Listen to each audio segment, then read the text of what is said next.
I didn't realize that the deal in Amsterdam was that the place where they sell weed is called a coffee house. You didn't know that? Didn't know that. Even I know that. I've never been anywhere near Europe, but I know that. I didn't realize. I don't do weed, and I know that. It just never came up. Like, oh, that makes sense.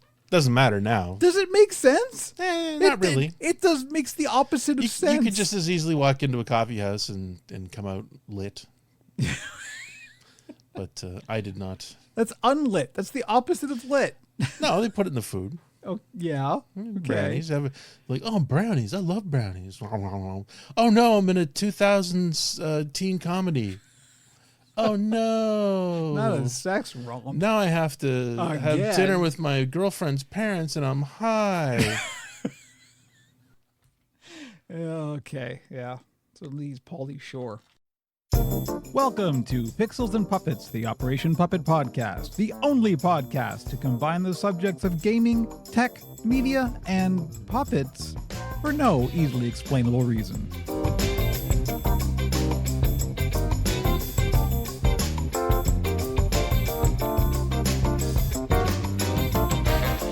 It's August 1st, 2025. You are the internet. I am Kevin Blades. My pronouns are he, him, and this is episode 7 of season 3 of Pixels and Puppets, the Operation Puppet podcast.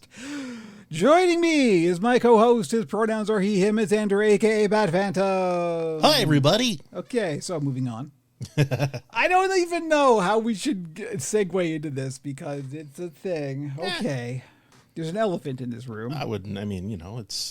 It's new. So there was a bit of a break. Yeah. So let's just go from step to step and we'll talk about what happened. So yeah, we're back. FYI. Hi everybody. The podcast is back. Yay. Hooray. We back. I don't have a cheer thing. Oh, that would be artificial anyway. I think we have a drum roll. I don't remember what button it's on. It's implied. Okay. The crowd is cheering. Okay. Yeah. So no, Jamie is not here, obviously, and the reason that Jamie is not here should be obvious to so the last podcast that we did, Jamie even talked about this.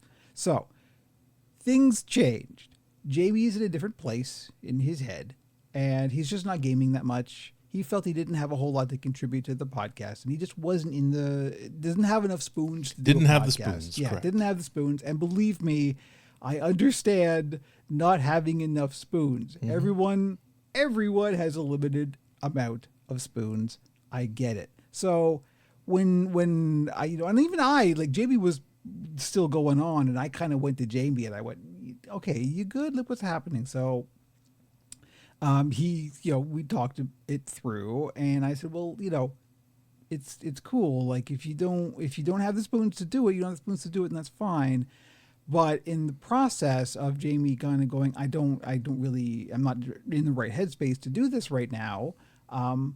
My feeling at the time was that we've got a really good rapport. We've been doing this for a very long time. We've got our chemistry down. We've got our banter down. Mm-hmm. We're good at this.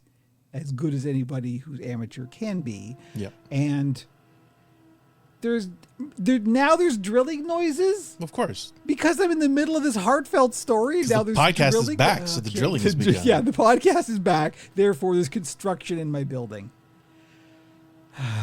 Okay, we carry on. Yes. So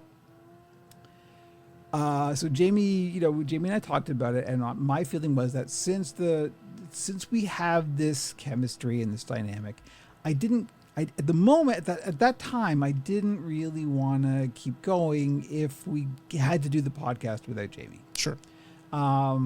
Just because I thought it would, it's not going to be the same. Yeah. Right. And that, I think was a reasonable thing. So we just kind of went, okay, we're at the very least, what we're going to say is we're just going to hit pause.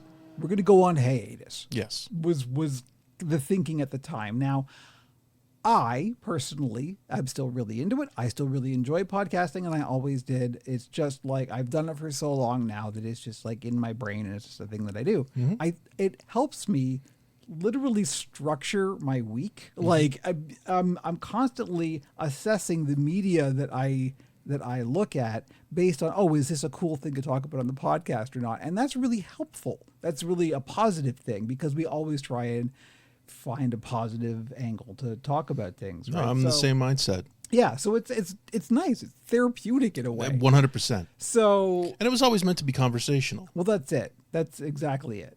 So at the time, I kind of went, okay, we're going to go hiatus. We'll just like see where our heads are at. We'll figure this out. And then stuff happened, and we'd stopped doing it for long enough, and then I did this interview. We'll talk about that a bit more in the Puppet Pit because it is directly related to puppets. But that was in the form of a podcast, and it really kind of gave me the bug again because it was really fun. I really enjoyed doing it. And I'm like, I just want to do this again. I just like the sound of my own voice. I'm sure there's an element of that because after all, anybody who talks into a mic for any length of time ends up going, yeah, okay, you have to self-assess. Absolutely. Right. So, that was really cool and it made me really want to podcast again. And then my thinking changed because it was like, well, okay, it's not going to be the same if it's just me and Andrew. And I did approach Andrew and find out, like, are you into this still? Are you good? And Andrew was all good. So he wanted to keep going. So I'm like, you know what? Let's try it. Because although it's not going to be the same, doesn't mean it can't be good. It's just going to be different. And one thing I know about myself is I'm constantly advocating for, like, let's just move forward and embrace new things and try it. Don't be scared of change. It's good. Learn stuff, move forward, new things happen, and you can address them and deal with them and learn and go forward. And Jamie's not dead. No, Jamie is fine. Everything is good. We're still friends. Everything. Exactly. There's nothing dramatic. The happening. door is open. There will always be a seat at this table for Jamie if Jamie ever wants to come on as a guest. He's more than welcome to. No problem, please. He's a member of the family. It's all good. If the bug gets him again, nothing. Boom. Yeah, there was no drama. That's the thing. Yeah. There was nothing exploded or anything silly like that. So. But one thing I do think we are going to look at going forward, we always talked about this a little bit, but I didn't have the spoons to deal with it. We're going to get very political is what Kevin's trying to say. This is going to become a very political podcast. Oh, maybe. But we always talked about having call-in guests. Yes. And we never did it. Well, logistics, but yeah. There are logistics, although those logistics are not insurmountable. Absolutely not. It would be just a matter of hitting a button on your laptop and they're part of the podcast. It is kind of easier and easier as time goes on. So I'm going to look more seriously at doing that, of getting like the occasional guest in. Also, the nature of the interview I did kind of illustrated how this can be done and can be done well and can be done in a way that is like informative and interesting and entertaining, right? Because I don't have a lot of experience with that. I have never interviewed anybody, right? So I have. Okay, so here's the thing. Like, this is where I would be leaning on your expertise. Yeah. In. I mean, we've probably talked about it in the podcast, but I used to work with the conventions, comic conventions, and I've done Q&As with Ron Perlman and LeVar Burton. I like the fact that Ron is the very tip top of your brain. He usually is. And then I go, oh yeah, and freaking LeVar Burton, which was amazing. And Rob Paulson. These were all at the same show, oddly enough. It was everything just kind of peaked that one year. It was insane. Pretty good year. Oh, dude, it was legendary. But I'm good at it. I'm not gonna lie. I'm very good at that Q&A kind of a thing. And having a conversation with people. Sean Astin, I did a lovely conversation with Sean Astin in Windsor. Anyway, so yeah, I've definitely got a background with it. This is largely your baby, but I'm definitely happy to be a part of that. Like, that's why I make sure, like, in the intro, I always introduce you and Jamie as my co-host because that's what I feel like. I'm the guy who's running the thing, but it's not necessarily just my show. It's like we're all here, very collaborative stuff. So that's the deal. So anyway, that's what happened. And I approached it, and I was finally ready to kind of go, all right, you know what, let's just go.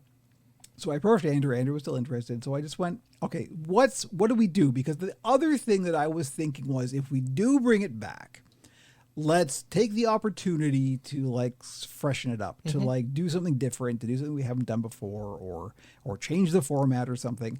And I thought about it. And it's like, you know what? The problem is the format we had is just perfect. for what we do. Yes. It was just, there was nothing wrong with it. There was no, we would just fit for everything that we did. And every week it was fresh. Yeah. And what we were talking about was always, current. So the problem was I couldn't think of anything new because it didn't need anything right. new. Right. You don't need to change it just for the sake of change. Exactly. Because that usually leads to death. That was one of the things that I was kind of waiting on was, okay, let me think of a new thing. And I couldn't think of a new thing. And the reason I couldn't think of it was because I didn't need it. So Right. We do have a very small format change, and it's not even all that different. It's compression. It's compression. And it actually makes sense in the larger context. So instead of 3 sections, we used to have the Puppet Pit, Gizmo Town, and Pixels and Tokens.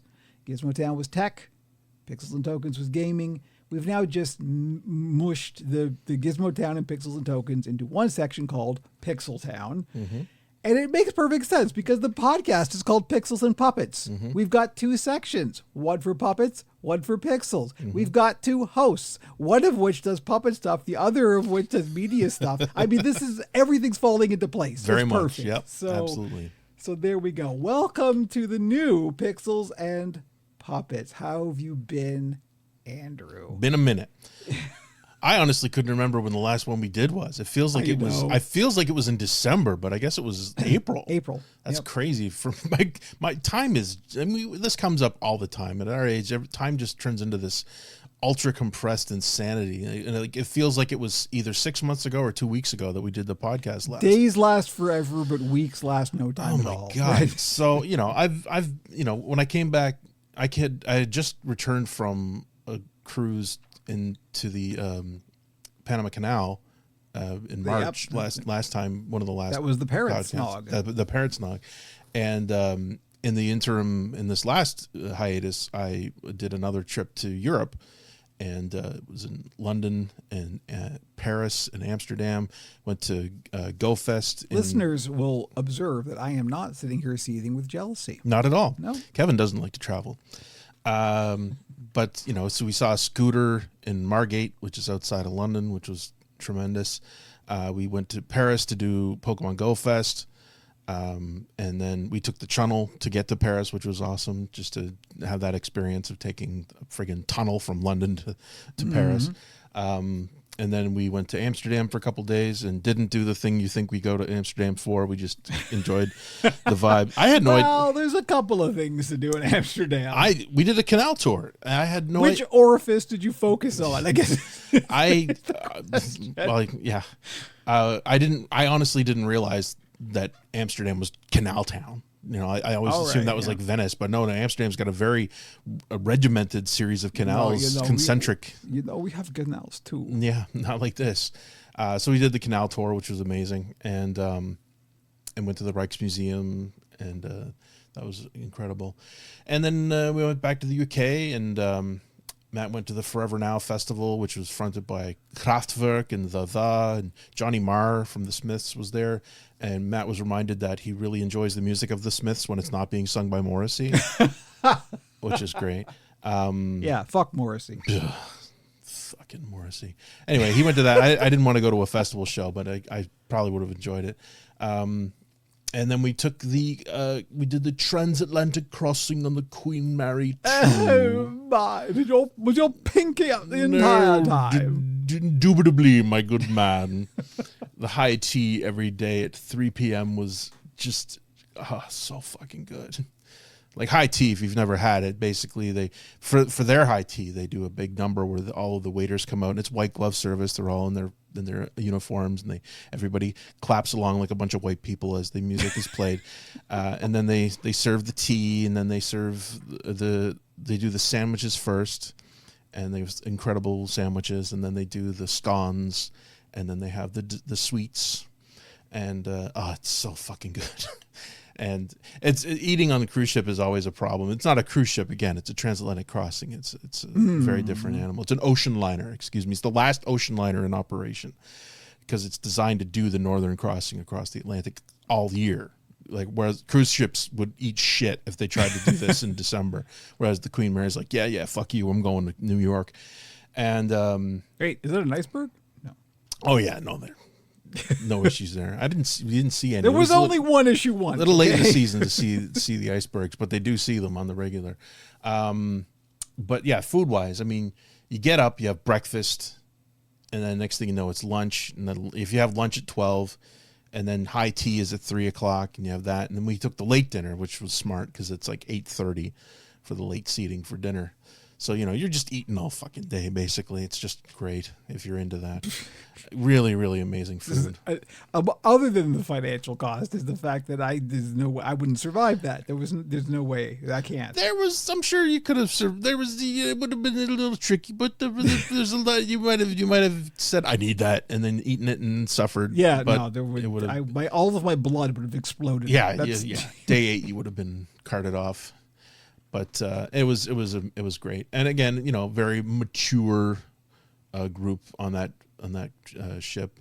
Obviously, the average age was like 65. Very diplomatically, not to say old people. Yeah, there were a handful of families. There was actually what really surprised me was the group of either Mennonites or Amish people. A bunch of young people. There was like 8 or 9 of them as a group, and I'm like, are they on Rumspringa? Is this what they do for Rumspringa? They go on the friggin' Queen That's Mary? Where like they do their final kind of because they were what it's like before you're they were like 19 or so, I think. So it was a little surprising. Go nuts, kids. Yeah, pretty much. But heroin anyway, and sodomy. Let's go. Yeah, it's a very white crew, I will say. It's the whole friggin' I shouldn't say the crew. The people who were paying to be on the boat were white, and everybody else was not. But that's being on the high seas these days. The good people of the Philippines have taken over almost all of the service. And they're very, very good at it. So God bless. Anyway, that was the center point. That was 3 weeks that I was gone, which is the longest vacation I've ever taken in that respect. So that was intense. And that was the centerpiece. Other than that, I have done fuck all. I've been very much in a rut. It's kind of hard. You can't say you're in a rut when you spend 3 weeks in Europe. I mean, we were just discussing like the amazing museums you went to. Yeah. I think so. I don't think rut qualifies. Kids, you got to travel. I will tell you about a rut. Yeah. If you want a rut, I will elucidate my day to day. If you have the means, please travel. It's so important to get out and just sample the world. Maybe not to the States right now. That would probably. I will say that Matt was very concerned about even just being in New York for that day. I'll bet. I mean, because I will say they had CBP was there to the point where they actually had to empty the boat. Every single person, even if you weren't going to get off in New York, had to get off the ship and go through customs just in case. And I'm assuming all of the staff also had to as well. Jesus. So that means they had to process all 4,000 people that were on that ship. Ooh. And it was busy, but it wasn't as bad as you would think. But they were fairly reasonable there, so we didn't have any issues. I didn't witness any interesting things, although there might have been a couple of things. They were very smooth about it. If there was any, would you just come this way, please, sir, and kind of stuff. But it's omnipresent. Where's the concierge? Oh man, all that shit is just omnipresent right now. I mean, because you get the wrong asshole working the border, and this is it though. The fucking there's no rules. There's no exactly. It's up to them, and they're being given insane amounts of power. So if they want to fuck your life, they can do that. Yep. And probably not ever be held to account for it. I mean, I seriously feel for we've got a lot of American folks in the Discord, and I know there's a lot of people in the U.S. who are my clients, and I mean, like I feel for what you're going through. And even as an American, just knowing that you can't travel internationally because you don't know what kind of shit you're going to get coming back in. Can you come back home? But I'm a legal citizen. I was born here. Yeah, but your parents weren't, so we decided you're not going to live here anymore. None of that shit matters anymore. Fucking amazing. Anyway, that's a whole different conversation. Wow. Oh, it didn't take long. It didn't take long. We're back, baby. But we're aware. We're aware, people. We're very cognizant. We've never shied away from like talking about the tough shit, and I think that's a good thing. We need to talk about this shit because it's bad. And if it's bad, we just say it's bad and not try and hide the fact that it's The bad. simple truth is avoid the United States unless necessary. Seriously. Like, Having said that, Jamie was actually in LA this last week on holiday, and they had a lovely time and had no issues. But, great. When you're two white people visiting, Well, that's the sad truth is that they're not going to. Although they are Canadian, so who knows? Canadian. Right? I mean, if his other was not born in Canada and had some kind of different citizenship, that could have been a whole conversation. That script could flip any second. Yeah. Like, that two of my favorite places in the world are New Orleans and New York. Mm-hmm. I wouldn't dream of going there right now. Yeah, like, sucks ass. no chance. Just knowing that there's like a 4-year gap now, that's going to be, even if somebody were to drop dead, we're not going to say who, but if somebody were to drop dead and somebody else was in charge, it would be interesting to see how long it would take them to undo any of it. Who even knows if you can come back from this, right? I mean, it's anyway. bad. The good news is the rest of the planet is awesome. There's some really amazing places to visit that you may not have considered. There's a lot more, it turns out, of the planet than just the States. Just being in Europe. I mean, oh my God, what pissed me off the most about Europe was their fucking rail system. Jesus Christ. Andrew gets angry about the rail system. This is the most old man you've ever been. We got fucked. Right now, it's happening. So hard in the 50s. Because of the auto industry? The auto industry completely fucked North America. Not just Canada, but the United States. We were just kind of collateral damage. But I hope Cody Johnson's listening for a future episode. God fucking damn it. Just the fact that you're in Paris and you're like, okay, we're going to Amsterdam. It's like, oh no, if we miss this train, we'll have to wait half an hour to take the other train to Amsterdam or any other fucking city in Europe, and it will go rapidly. Fucking London, in the UK, they have a system where if the train is delayed more than 15 minutes, you get up to 100% of your money back. On our travel from London to Southampton, there was a huge problem in Wimbledon, ironically enough, and too many tennis balls. They had tracks. Signaling issues. How did this happen again? It was bad enough that they were actually asking people to not travel, and for some reason it wasn't in the news, but. Our train was delayed. We ended up jumping onto one that was earlier than ours that was delayed up until when we were supposed to leave. So we still got there in short order, but I got half my money back because, it was like 45 minutes delayed, and it would have been 100% if we had just chilled for another 15 minutes, but we didn't want to take the risk. But anyway, that's the kind of world they're living in there, is that it's such an important part of their infrastructure that they're incentivized to make things run well. And just the fact that the entire goddamn continent is a spider web of incredible and fully operational train systems. And here we got fuck all. And it drove me insane. It's the timeline, right? It's the Industrial Revolution, but over time, right? So that's the rail revolution. And over here was the automotive revolution. Yep. So, yeah, no. And to say nothing of the in-city fucking travel options. I mean, the tube system in London and Paris's incredible rail system, and Amsterdam's got a whole fucking subway system and the tram system that's, they basically have a cap on how much you can spend. Once you hit like €5 or whatever, it's like, okay, you're good to go for the rest of the day. The car culture in North America is just, it's part of the reason why we're so fucking unhealthy over here. Like it is straight up a huge, like, orchestrated problem that has been existing since the 50s. It should never have gotten this bad. So now we're struggling to get a shitty fucking Eglinton line here in Toronto running, like our pitiful little expansion that we've been doing in Toronto. Oh, but the war on cars. Subways. Fuck you, Ford. Anyway, that's my rant. I had to throw that in there too, because oh my God, it was just getting a taste of it in Europe and seeing how they've got it. And even they were like, oh no, our train was delayed 15 minutes. Well, this is why, like, if I could ever afford to go to Europe, I don't think I would come back, because it's just like, no, this is why are we not all doing this all the time? Like, why isn't this is so civilized? Why anyway? And on that note, we should probably take a quick, completely fake break. Yep. And here's the other thing that we should probably talk about on live on the podcast.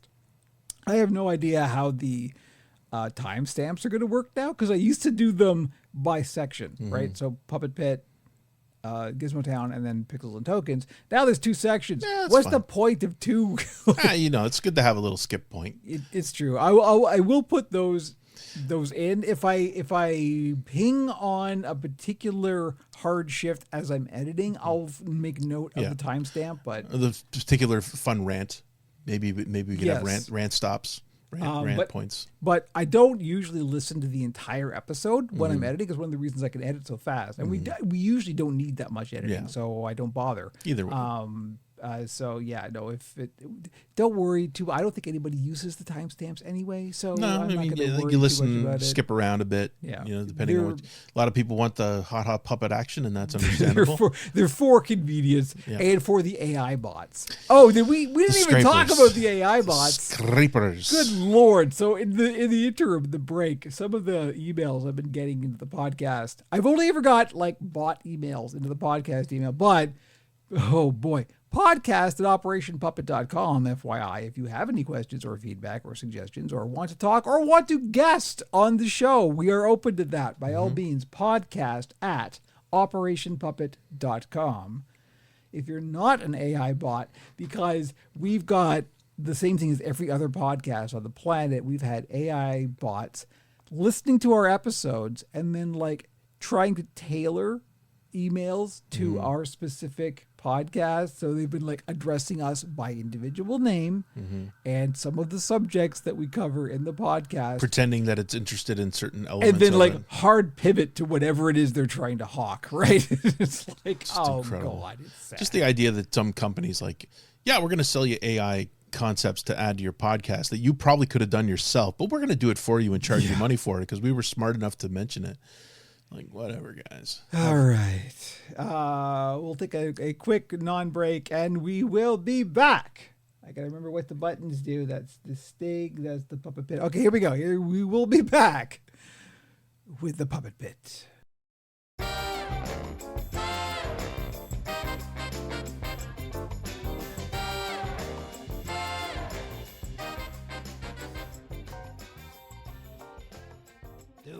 You have entered an alternate dimension, a dimension of fleece and fur, of foam and industrial adhesives, so I hope you have good ventilation. A signpost up ahead. Watch your step. You have just stumbled into the Puppet Pit. I feel guilty because, like, I think of jokes that I think are funny.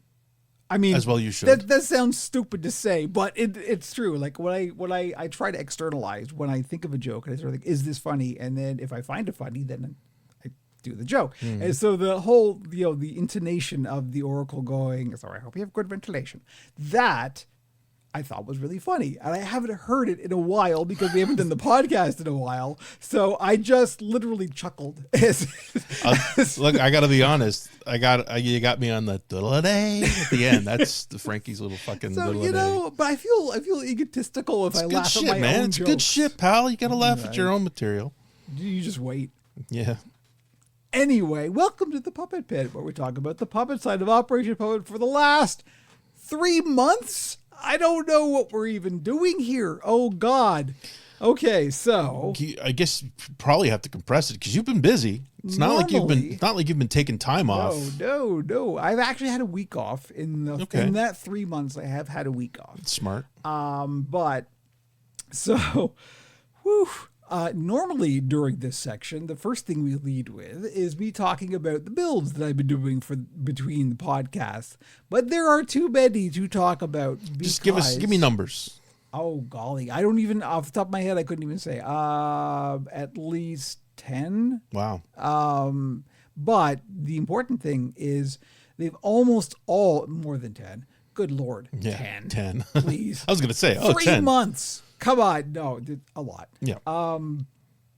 But they've almost all been commissions. That's amazing. That's suddenly I got a lot of people going, can you build me this? Can you build me this? Can you build me this?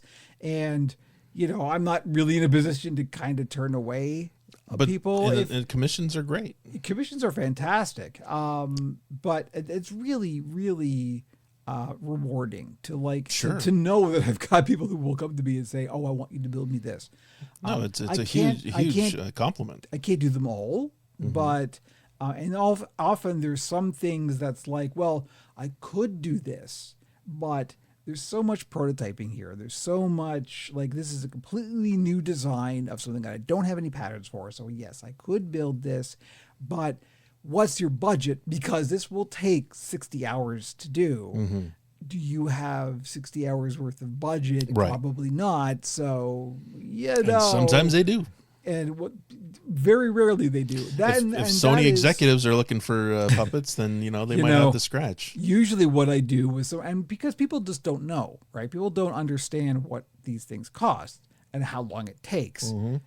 So when they find out, it's sometimes a bit of a sticker shock. And what's your time worth? Exactly. People underestimate that. So what I usually do to somebody who's clearly not informed about what these things should cost, and I apologize to Swazzle Puppet Studios, but I usually just go, you know who you should talk to? Swazzle, because Swazzle are like, they're SAG-AFTRA, members. They know.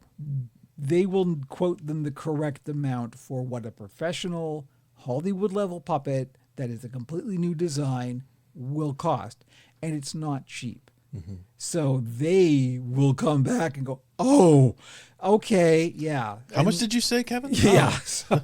All of a sudden, that seems reasonable. Sean and Patrick, I apologize, but Hey, they're not hurting for business, I'm sure. they are doing just fine. Thank you very much. They're happy to throw some work. They are the tippy top, and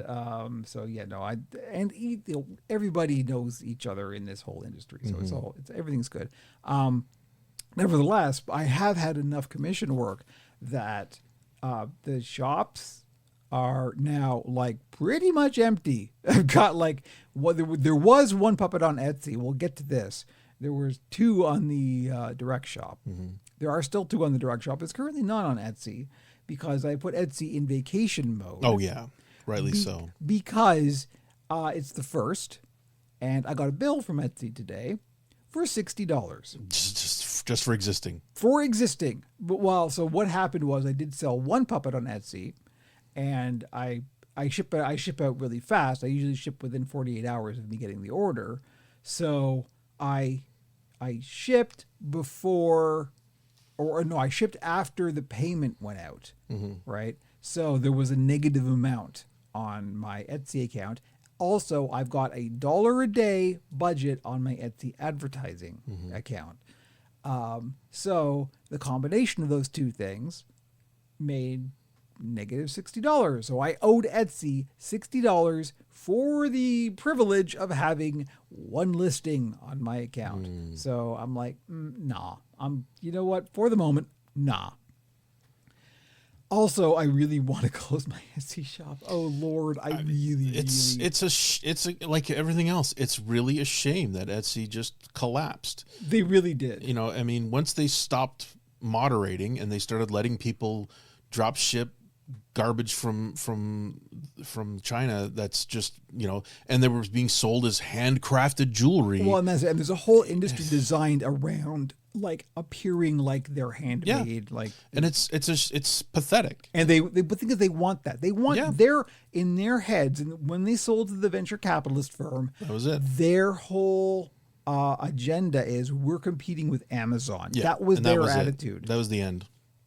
But it started even before this. What people don't really understand from a seller's standpoint is, like, when I started, when you signed up for Etsy advertising, you were advertising on Etsy. Right. On Etsy, period. Then they introduced a thing that they opted into Etsy and Google advertising. Which could be very, very lucrative. But obviously it costs more. Right. If you make a sale through that thing, it costs more because Google advertising, let me tell you, ain't cheap. Right. And they opted people in by default and didn't tell them. That's bullshit. So, the usual thing, right? So there was a big stink about it. They made their excuses. They didn't change anything, but you could opt out. Then they made the change that you couldn't, that it was just part of Etsy advertising now. And that's where we are now. And it never changed. No. So if I make a sale through one of like somebody clicks on one of those links and I make a sale, I get like 30 to 40% less money than I would if it was just a direct shop sale. So I lose money on Etsy. Yeah. It's not worth it. The only thing that's worth it for me on Etsy right now is because it's still the place people go by default to look for stuff like this. So I get eyeballs. Yeah. And it's at the point, because Google's itself has become so polluted. Like if you just look at Google puppets and I haven't even tried. I mean, it's not going to give you the Google results of 10 years ago, where it'll actually give you people that sell puppets and whatever. It's just going to point you to whatever the advertisers have told them to do. That's it. And so it's a quagmire. So I'm at the point now where I'm not quite sure what to do, but I mean, your stuff can be found. At least like I have a base of clients now. Right. And that alone builds some cachet in even in the results that come up. I mean, you get enough traffic and then you start getting some traction on the site, but it's just not what it was, and it isn't what it was. But you're also not at the point where you're actively throwing it out there to the world saying, "Hey, everybody, come look at my puppets and buy them." This is the whole push and pull of it is like me being me and hating corporate social media with such a passion that I only do it grudgingly. Like I'll only engage with Instagram grudgingly, but I still need it. And I did do the numbers, and it's like, nah, I still get lots of views from Instagram, so I still need to be there. I don't like it. I really fucking hate it. But nevertheless, if the results are there and they're real and not bought bullshit, that's it. That's so I don't know. Anyway, yeah, that's the thing that's happening. So the Etsy store is on vacation. So the Etsy store is on vacation now. So what's going on now is I did all the commissions. They're all done. Going into August. Now, here's the funny part. This last week, I kind of got into panic of like, I need to build now because there's nothing in the shops. Oh, God. Build. I didn't realize that up until today, it was still July. I was actually ahead of schedule. I'd done all my July builds. They were like, because I do a schedule every month. Well, you got to get the Arbor Day builds up.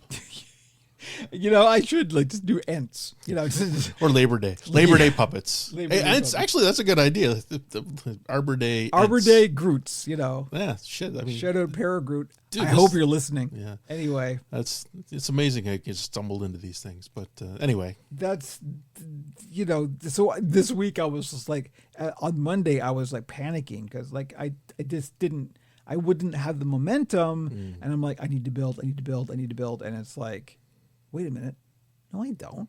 I'm fine. Everything's good. Monday, I could start the month on Monday. Well, actually Tuesday because Monday is a holiday. It is a holiday. And so no, I'm good. And I've literally got a head start on the next week's bill. Beautiful. So that's cool. Anyway, I do have another commission in the hopper, but it's not time dependent. It's going to be really cool and interesting. I can't say what it is, but it's really cool and I like it a lot. But it's on pause for the moment, which suits both the client and myself. And it's a blessing to be able to do that. Yeah. Because all of August is going to be me restocking the shop. Yeah. That is the thing. Making stuff that's interesting to you. Yep. That you also think and that people are going to want to purchase. Like the Greeblies and Smalls and Live Hands Monsters and all that kind of thing. So I've already got 3 ready to go. There you go. So that's great. And so going into next week, I'll be able to just like, do whatever I feel like. And on a business level, it's amazing to be at that point where you can, you can just, you've got a system down. You can, I'm not going to say crank them out because it's still a process, but if I can know exactly where you're going to be. If I can get 2 done a week, that's a good week. There you go. That's beautiful. But yeah, anyway, so that's where we are with that. Now, I did allude to this in the intro, but among the things that I did during the time that the podcast was on hiatus was ozoned on the Fediverse. So, all the various Fediverse connected services, Mastodon being the most popular one, has a Fediverse connected, it's an Owncast stream, it's a PeerTube archive, and it's distributed as a podcast called Fireside Fetty. And what it is interviews with people who are active artists, creators, whoever is active as a hashtag content creator. And we all hate that term. But nevertheless, I'm going to use it because you all know what I mean when I say that. He interviews people who are just active on the Fediverse. I'm one of those people. So I went on and did an interview with Fireside Fetty a little while ago, a couple months ago. And it was fantastic. I had a great time. I will put a link in the show notes to the interview I did with Fireside Fetty. I gave the whole, we talked about the whole history of me and how I got into this and where Operation Puppet came from. And it was really delightful. It was really good. It was the thing that gave me the bug for doing podcasting again. Sure. It was really good. I encourage everybody to go and listen to Fireside Fetty because he's doing the thing that really needs to be done. I mean, the Fediverse, we'll talk about this more in Pixeltown, but the Fediverse is like the last sane place on the internet. It's the last like this nice, cool people making interesting things and hanging out and being good. And it's motivations. It is. People's motivations on the Fediverse are very, very different. Completely different. You know, and people are coming to it. You know, they really are. Like, and that's happening. People are finally realizing it doesn't have to be like this. There was another like kind of burst of activity quite recently. I think in response to all the Trump stuff. But it has been trending upward, and it hasn't been the huge like gold rush of the Elon taking Twitter thing, because people aren't looking at it like, oh, this is the new Twitter. Well, yeah, right? I mean, Blue Sky obviously. Blue Sky is the new Twitter. Yeah, it became very much a positive. And I got feelings about that, but that's a whole. It's not perfect, but it's definitely better than fucking Twitter. It's got problems, but we can talk about that in Pixeltown. Sure. But nevertheless, like the Fediverse is like just. It's been around for longer than people realize and will be here longer than people realize. And it's one of those, like, it's the underground. Yes. It really is like the digital underground of people who are just like interested in doing it's almost like the internet. Like when we were growing up, we were thinking of the internet. Yeah. It's like zines too. Yeah, it's exactly that. It's very close to zine culture. It very much is aligned with that mentality, and it's where I live. It's where my brain likes to exist. It's where I've always been since I was a teenager. It's just that's home for me. So I was really happy to do it. I mean, the second to last guest from when I was on was Cory fucking Doctorow. Jesus, like. That's a hard act to follow. Yeah, let me definitely. tell you. That's good company to be in. Tell me about it. And that's another example of like Cory really putting his money where his mouth is, right? Because like Cory's been an advocate for this kind of stuff for a very long time. I mean, Cory is the man who invented the term in shitification. He's the guy. He's the co-creator of Boing Boing, for crying out loud. We'll get Cory and Ed Zitron on the podcast. Oh, can you imagine? My brain would melt if that would just be the Cory was on Ed's podcast a while ago. It's like the singularity. It was it was Cory, Ed Zitron, and Brian Merchant. Like it was this moment of holy singularity. It was fantastic. Anyway, so yeah, that was really cool and really fun to do, and it has encouraged my participation. Like if you want the kind of posting that I used to do on Twitter, where it was kind of personal but also kind of political and also just like me being me, I don't post that shit on Blue Sky. Okay, that's Blue Sky is for business, and it's for like nice people business, because that's where the nice people generally are, but it's still just business. It's still every bit as centralized and corporate as every other platform. It just hasn't been shitified yet. The Fediverse is where like people can just be people. And so that's where, if you follow my Mastodon account on any Fediverse connected account, you can do that. That's the best place for me at this moment. So that was a really cool thing, and I'll put a link to it in the show notes. And excellent. I was really happy to do that. So yeah, anyway, the build streams are continuing. I didn't do one this week for reasons. I did one last week. We still got the crew regulars who show up and we hang out. There is also, since the podcast ended, there's the new video series on both the YouTube and PeerTube servers called Puppet Building Tips, Tricks, and Tutorials. And this is me going, okay, I need to like maximize the amount of time that I spend doing things to get the most results out of it. So I realized one of the nice uses of a build stream is, I'm demonstrating how to do things. Well, I can shoot a video of that and then just edit that bit out and make that its own discrete video. Yep. And that can be a small individual moment. And that's great because a lot of gaming YouTubers do that. Yeah. Like that's half their thing is it's taken from the Twitch stream. It's always interesting how if I'll ever end up watching one of the live streams, it's crazy how powerful the editing is because the stream can be extremely loose, but what comes off in the videos is so tight. So even that alone is people don't appreciate it. Whereas you're doing instructional stuff, but you're also trying to. Be and even then, like but, it's not bad. It's clear. I do to say in the thing that we're recording this during a live stream, but I do record it specifically for the discrete video. So I hide the chat window and I shoot it like I would shoot any other video. And chat knows this, so they just go along with it, right? That's great. And in the editing process, if there's ever a thing that I have to address in chat or something, I'll just edit that bit out or whatever. Right. And they end up being quite good and very diverse. That's the other interesting thing is like I have to come up with just some kind of thing to demonstrate. But that's really helpful for me because it's like I have to then think of a thing, and it doesn't have to be a big thing. And this is the thing I like about the tips, tricks, and tutorials, because it can just be a quick whatever. Here's a little thing you can do for this. And it can just be like a few minutes. So far, they've averaged out to about half an hour or so.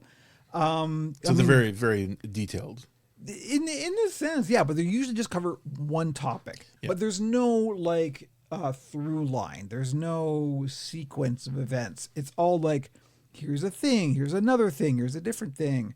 Like, here's how to alter a wig to put on a puppet. Here's how to alter clothing to put on a puppet. Here's how to like do flat patterning with paper towels. Have you posted a video from start to finish of a build, just in like a 2-minute clip, like just a blitz to show? Not like that. Beginning to end? No. I think you should try that because I think there's definitely a vector for that, and I think you could get some attention in something like YouTube Shorts with a nice succinct but like beginning to end. YouTube Shorts are like 60 seconds. Even then, I mean, just not as a regular thing, but even just a post, like if you have a really interesting puppet, just the way it comes together and in a short time, obviously, and that could trigger some people to go, okay, that's interesting. Maybe I should look into this a little more. And obviously there's going to be more detailed material, but just to give people a taste. So this could be an interesting vector. What I'm thinking at the moment is like, so with this commission I have coming up,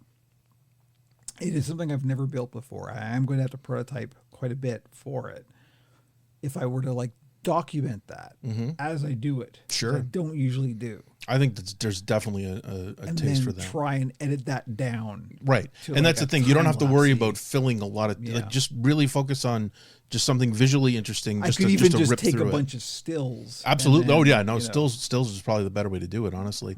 But just have some shots of you, manipulating more visually interesting bits, like putting the rods in and stuff like that. Honestly, because like this build's probably going to take a couple of weeks to do, so there would at least be one build stream in there at some point, right? Even just a quick run to show you how you put together agreeably, just as a blitz. You know what? I'm on board. That's a good idea. Okay, I like that a lot. I'm glad to hear. Here we go. We're brainstorming on the podcast. Already making content. Hashtag more grist for the mill. Content. All right. I think this could really take off. No, I like that. I think this is. I'm surprised I've never had this idea, but it's a good idea. Well, it used to be that because Jamie's into puppets, right? So Jamie would usually just be the guy. Yep. Now you've got to fill. So no, I think there's now there's more pressure on you. I don't want you. I don't want you starting up the TikTok again. But I think this is the kind of thing people might. I honestly wish I could do TikTok. It's because like I mean, I've discovered so many like musical artists now that there's a whole other subject here, but I'm listening to a lot of new music that I haven't listened to before, and a lot of them have been discovered on TikTok. You can also ask to use their music for some of these builds as well. No, I couldn't, because believe me, it's very adult stuff. Yeah, there's bits you can use. Anyway, that's another angle as well. Because they always want to use the music for these things. I just can't do the TikTok style humor. That is my thing. Oh God, no! Don't even try. Like, it's just simply.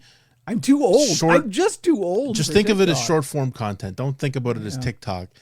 You don't have to work a dance into it or some shit like that. God. You never seen me dance. No. You don't. Have you ever seen me dance? Oh yeah, I'm sure I've seen you at Savage back in the day. Dance back in Savage. There's a couple of tracks to get you on the floor. Not many, but I can dance. Yeah. I got some moves. Not me. Okay. And on that note, we're going to take an actual break. That'll do it for the Puppet Pit. Join the Discord as always. The Discord. It's been a bit quiet, but that's fine. Yeah, everything's coming ebbs and flows. Here's the thing. I will address this in the Puppet Pit because it is part of Operation Puppet. So I was like, because the Discord has got quieter. Mm-hmm. It's not completely dead, but it's quieter than it used to be, and I was concerned. And then I recently joined another Discord for another content creator hashtag that I really like and follow, and who have like a much bigger following than I do, and their Discord is even deader than mine. Yeah. So it's just kind of how the trajectory when a Discord's been around for a while, it just kind of tends to get quiet. But they also need stuff to talk about as well in some cases. If something interesting happened in one of the areas of the Discord, there's going to be engagement. People are going to talk to each other about what's going on there. And there's definitely a few people that are trying to farm engagement. Somebody today was asking if anybody played RuneScape. That's a shout out Paragroot. Yeah. So, I mean, that's the kind of thing it's fun to see, you never know what's going to start off a whole major discussion or start off something much bigger. But that's the good thing about Discord. I'm generally not a fan of the format of it, but it definitely has its uses. It really does. And it's a clubhouse. It's a place for people to come to. I'm going to keep it around just because it's it's a central meeting place. It's just like it's convenient to have. Mm-hmm. So anyway, join the Discord, operationpuppet.com for all the links. We are going to take an actual break, and we will be back with Pixel Town.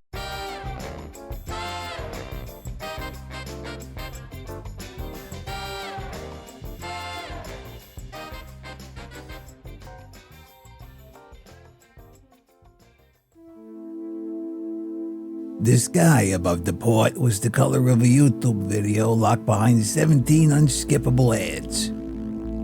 Around the rainy streets, people dodged out-of-control robo-taxis and shot down delivery drones carrying $50 burgers.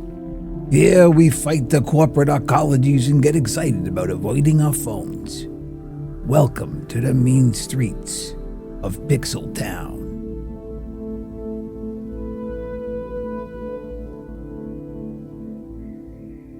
I was hoping we had to get the wind in there. Yeah. So welcome to Pixel Town, as it used to be Gizmo Town, but I had to keep the same, like I couldn't lose that. It's so good. It was just too good to completely. I saw a clip today, and I don't know if it was real. It might have been fake, of an Amazon drone just dumping a package, because it was a really big drone. And it literally just kind of opened a chute and dropped the box like 10 feet onto the lawn. It was like in my head, I still can't believe that that's a real thing. They want it to be a real thing so fucking bad, and it's such an insane ask of the technology to be able to deliver a fucking package to a house in a drone. But fuck it, whatever. I mean, I've seen footage of in Shanghai. They have a drone delivery service, but it goes to one location. So you have to stand at the machine, and then the drone, it goes to the restaurant, and the restaurant comes out, and they put the shit in the drone, and the drone comes to the location and lowers itself into the unit, and then it's put into its own area. Like it puts the delivery into a warm shelf or a cold shelf, I guess, depending on what the item's tagged as. So it waits for you to come pick it up, and it's just so impractical. It just doesn't seem like a viable option, but but you can watch the drone come zipping in and lowering down, and how much does it cost? Oh, it's not. I don't think they charge extra for it because they're just trying to get it going at this point. So I think they're definitely eating the cost right now. But you're not paying a human. What is the point? The person has to basically walk outside and put it into the drone for it to take off again. Anyway, it's a hell of a visual. Let me tell you, Luddites were right. There's no debate anymore. Just go. Anyway, welcome to Pixel Town, where we talk about tech, gaming, and all things thereunto related. We used to start this with the Deck Nook. The Deck Nook isn't a thing we're going to do every week anymore because sometimes there just isn't Deck Nook news. And sometimes there is, and when there is, we'll do a Deck Nook, and when there isn't, we won't. So that's how that's going to work. I will briefly mention during our hiatus, they did officially announce an Xbox handheld. They did. Well, they announced it. They officially announced it. They didn't give a price, and they still haven't officially given a price for it. But the leak. This is the Asus thing, right? Yes. Yeah. It's basically what we assumed because we had discussed it before the hiatus that they were going to basically just brand one of these ROG Ally X's as the Xbox, and it ties into the whole Xbox saying everything's an Xbox, which has pissed off so many people. It should. Oh man, really it's pissed off people. So the handheld that they're pointing at, and there's still two versions of it that are going to be branded with the Xbox logo, and they're going to be, I believe the cheaper one is like $650 US, and then the other one's like $900. So they're ludicrously expensive, but it's happening. So it's definitely something to keep an eye on if you're a tech hardcore. I mean, it's a big deal. And that is. It's in a good place, kind of, but it's in a weird place currently. So, coming at it from the Linux perspective, everyone's waiting for Steam Deck 2, of course, because that's a long time coming, and Valve works on Valve time. So who the fuck knows if and or when we are going to get that? But we're in a very odd position right now because we've got this Xbox thing kind of coming maybe, and we'll see what that is. Is it just Windows, or like what is the deal? Oh no, it'll be Windows. But that's the point. The Linux numbers have been growing. Not huge leaps and bounds, but they've been growing, and that's a good thing. But what the kind of concern is right now is that like Windows in general has become so bloated and crappy. I mean, there's been so many people who get one of these new Windows-based handhelds and go, this is not good. What can I do? And it's one of the things, like, somebody who's, I'm active in the Bazite community. We see it every single day. People who are getting like an ROG Ally X or something and are like, I'm going to put Bazite on this because it's just this bloated monster that I don't need this. They absolutely need a streamlined version of Windows. So there was speculation that if Linux gets too big, if there's too many people who wipe Windows off of their handhelds and then try and use something like Bazite or CachyOS or one of the handheld-friendly Linux distros, or as SteamOS gets ported to more and more systems, which it currently is in the process of doing, what Windows response or what Microsoft's response is going to be to this is to make a stripped-down Windows Lite version. What is on the Xbox? What is the Xbox running? Is it not a version of Windows? So there is it's in virtualization. There is a version of Windows as far as I know, but it's not active at all times. Beyond that, I couldn't tell you. I mean, if they could somehow make that the core of the handheld, that would help things immensely. in that they could literally make it an Xbox. Right. But I don't know if that's the plan, and that's probably something that even now, as we speak, they're banging their heads against the wall trying to decide which way they're going to go with it. I really doubt that, because like again, there was the whole classic thing of like the classic illustration of all of the departments at Microsoft is, you know, each department in their own circle with a line pointing to every other circle with a hand with a gun. Like every department is fighting against every other department. It's a Mexican standoff. It really is. I will mention, I'm not going to throw in the show notes or anything, but their rumors are becoming more pronounced about the next version of the Xbox hardware. Because there was a lot of speculation that there wouldn't be one, but Microsoft has been quite adamant that there will be another Xbox, and the initial reports are they're aiming for it to be twice as powerful as a PS5 Pro. That's where it stands, and they're aiming for 4K 120.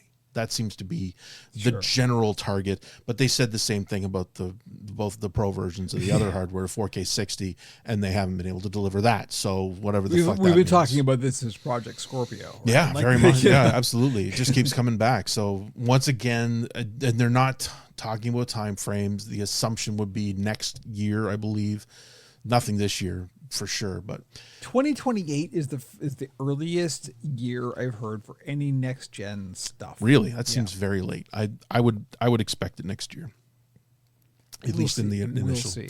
Yeah, but I mean, you know, and then the side you got to remember this console generation got a really late start because of the pandemic. Right. And of course, we should mention the Switch 2 is out. And I have not been remotely interested in purchasing one. Nor I. And that's God. Great.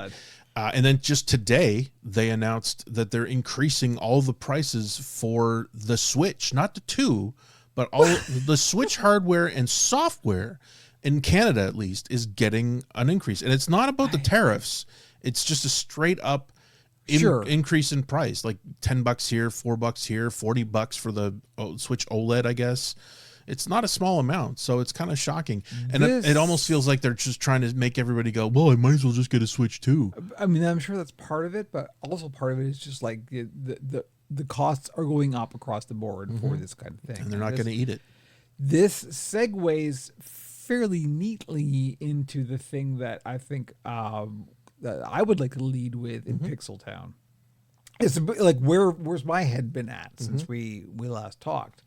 And so the last thing we talked about, I think, was like about a year ago, or more than a year ago, I had started like the Great Linux experiment. Yes. Right. Of like trying to like, can I make this work? Can I make this be my daily driver, et cetera, and so on.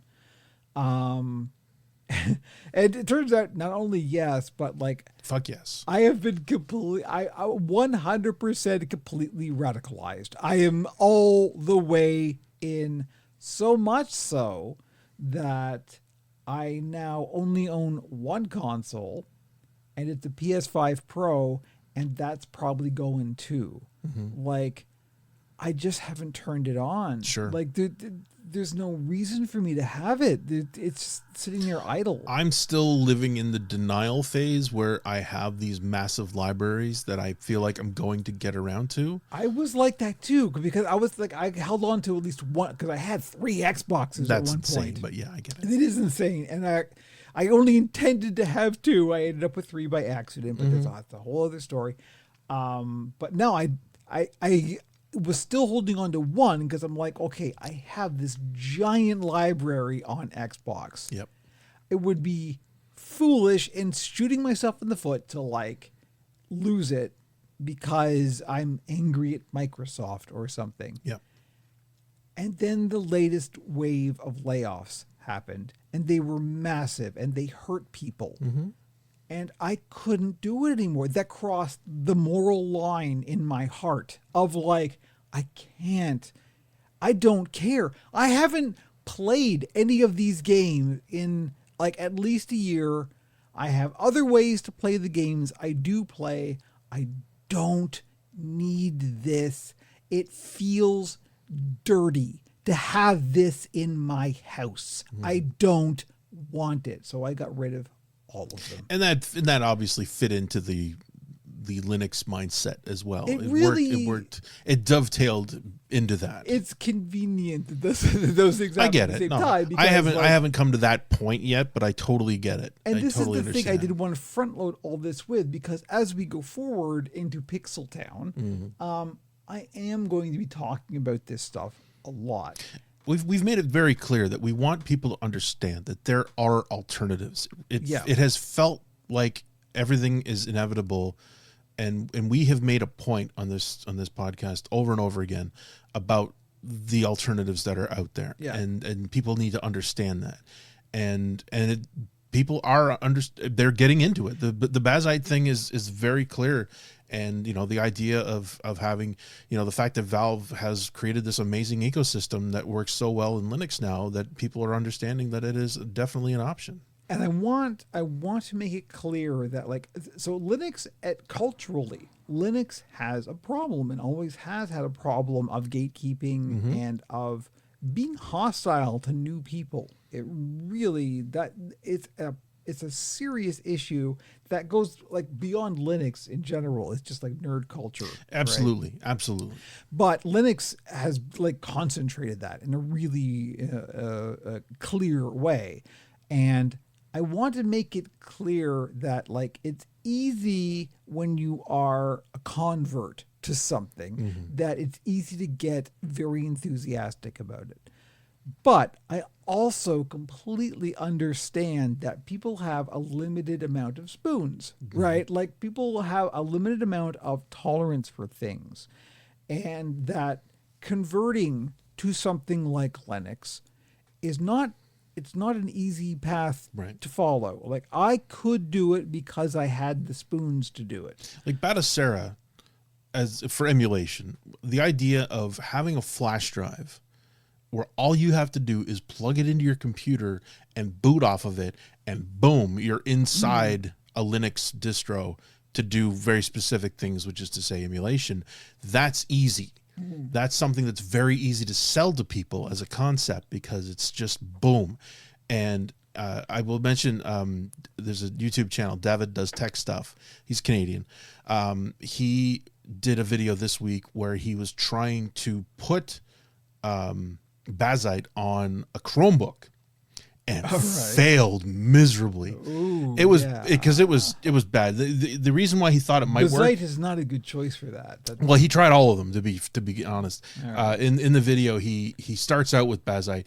The difference is that this Chromebook actually has an Intel chip on it, and it actually had Windows on it. So, and some flavor of Windows was running on it, so it obviously was capable of doing these things. But for whatever reason, and he tried very hard to get a Linux distro running to the point where he could just play CS:GO, and everything failed on it. And it's honestly more of a point about the hardware and how difficult it is to make things run on such a simple. It's a use case thing, right? Yes. I will give you a counterpoint. The very laptop that we are recording this podcast on, you will notice, is not a MacBook. It is a ThinkPad. It is, in fact, a ThinkPad. It is a refurb ThinkPad that cost me very few number of dollars. And one of the reasons that it cost me a few number of dollars is because it had a very, A, is a refurb, and B, had a very small SSD that it came with. Okay. Now, I got rid of a previous laptop that had a 1 terabyte SSD. The laptop itself was garbage, and I tossed it, but I salvaged the SSD. The SSD had an install, of Bazite on it. I thought, I'll take this 1 terabyte SSD and put it in this new refurb laptop, which I did. And I went, what's the worst that could happen? I turned the power switch on, and it worked. Nothing was wrong. Wow. We are currently recording this podcast on that very operating That's system. incredible. So it's a use case thing. And it's not a simple, straightforward thing. And this is the thing I want to kind of drive home. There are alternatives, but you have to exorcise the demon called it just works. It just works is a false prophet that's been planted in your head by people like Apple and Microsoft to make you think that if it doesn't just work, there's a problem. There isn't a problem. It's a thing that you can fix. But you have to do something. You have to learn things. If you don't have the spoons to do things and learn things, that's completely understandable. That is 100% like, no, people have enough to do just getting by on the day-to-day. I completely understand that. But it's not that you're trapped in this corporate ecosystem of you just have to accept whatever they say. But if you don't accept whatever they say, you do have to do some work. That is the thing. You have to learn new things. We have been trained for decades that learning new things is bad and hard. Guess what? No, it isn't. It's the only reason that you stay like alive and young and vibrant is that you can learn new things. Your brain can stay completely able to do things into old age. I'm going to be 57 in another month. I'm still learning new things, and I am still excited about learning new things. The critical element is that there is an entire community that wants to help you. Yes. And people have to understand that that's waiting for you. Yeah. And it's not just Reddit. There's any number of places where people want to help you get into this world. And it's not that difficult. You don't have to have incredible knowledge of computers to get in there. It's ready to be. You need some time. Yeah. And it's just like most hobbies. You know, hobbies take up your time. So you have to be patient with yourself. Yep. You have to be patient with your hardware. And you have to give yourself the permission to learn something new. Yeah. And if you can do that, and if you have the time and spoons to do that, you will find that you can do things you never thought you could. And it's been amazing. I've gone so far in the other direction that I can't imagine having an install of Windows anywhere near. And I've got 4 PCs. None of them have ever touched Windows. You got to wonder how, because gaming is a huge part of this, obviously. Yeah.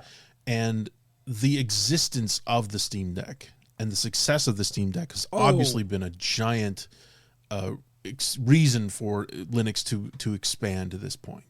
You know, because it was so friggin' hard to get drivers for your shit. And even 5 years ago, it could be painful. You had to get very specific hardware to even use Linux properly. And now there's desire to create these things, to have things for everybody. So here's an example of like me kind of going, okay, here's the thing. My first instinct is to go, well, you can thank Valve for that. And you can, because Valve has been the one that's been pushing to make it a viable thing, and because of the Steam Deck and because of Proton. Yeah. But we have to remember that Proton is just a fork of Wine.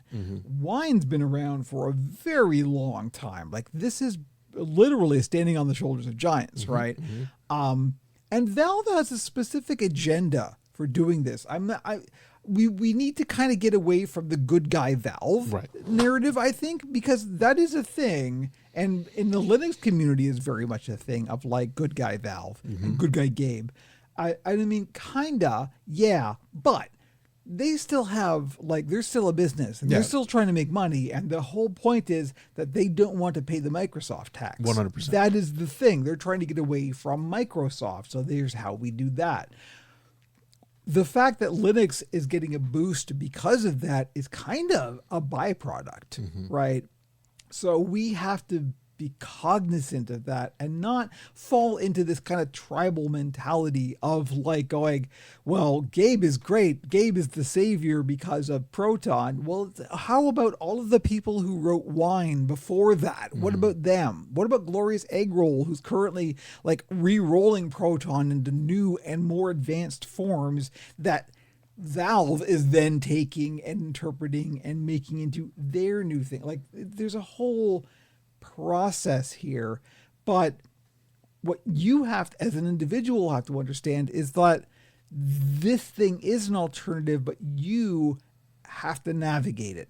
There are people who are available to help you do that, but it's not a black or white situation. There are nuances. There are shades of gray. There are, like, you will encounter difficulties.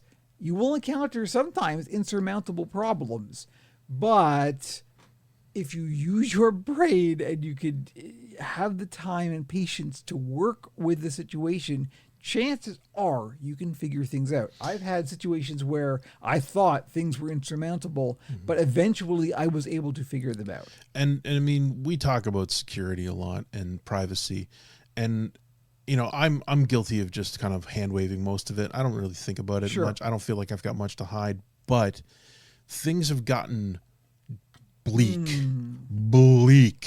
with what's happening. Yeah, and Microsoft, where it doesn't matter if you have anything to hide. Microsoft has been very complicit in that and happy to play along. And I can't remember which video it was, but they were explaining how Palantir is basically having it was internet comment etiquette. Eric had a great video talking about getting around the porn ban in the UK. Oh, sure. Because largely it was a NordVPN commercial, but in the end he was talking about how Palantir is the company that Reddit has basically given the keys of the kingdom to for age verification. And they are not your friend. I mean, this is a company that it's not going to take much for them to get your full digital footprint. If you want to know what evil smells like, smell Palantir, because it's terrifying. So, you know, and more getting into Linux is going to become a method of fighting the power.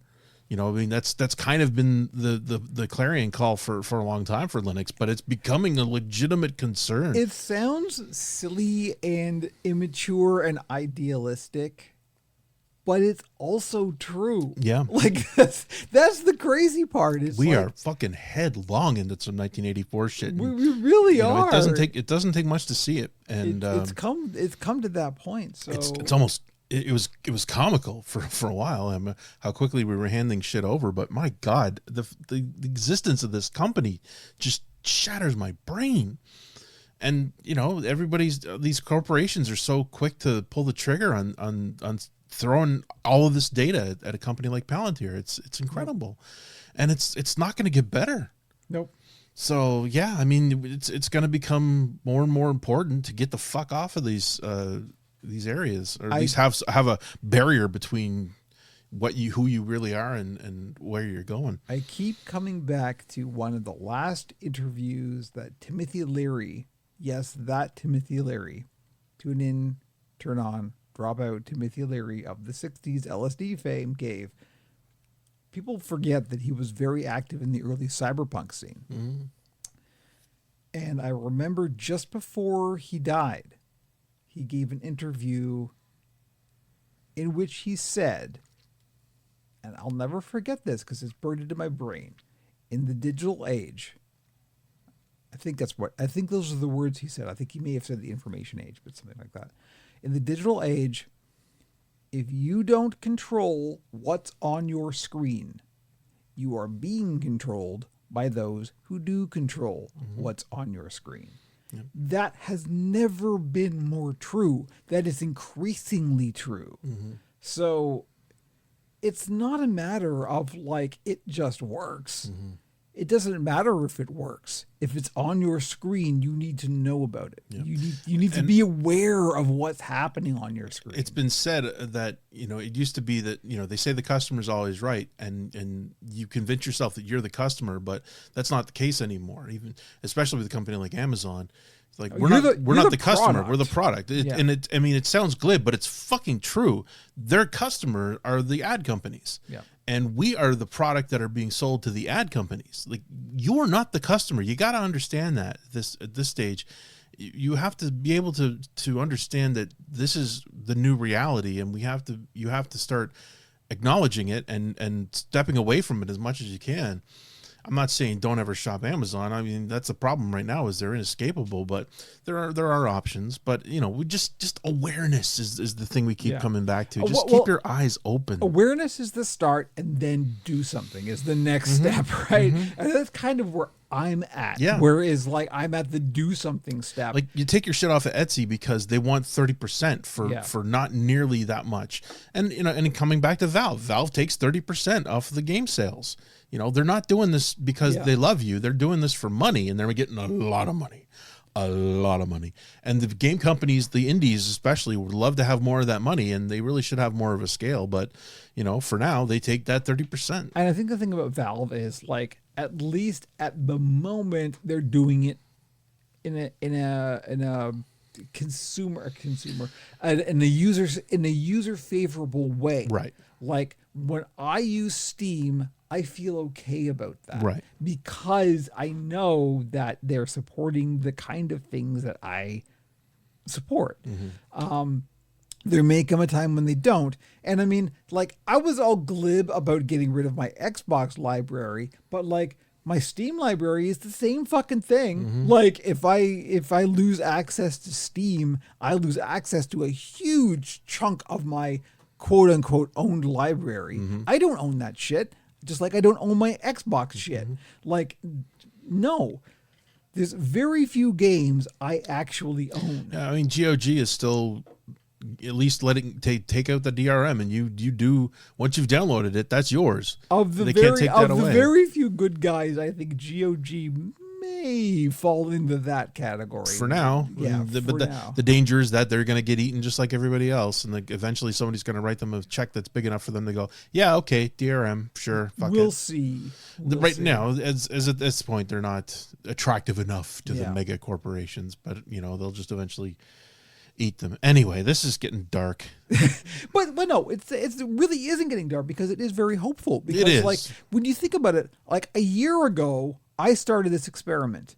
Now look where we are. I haven't touched Windows. I can't even imagine touching Windows now. Yeah. Like, and I am still very happily gaming. I have one console that I don't use. Like, you do not need it. Yep. You absolutely do not.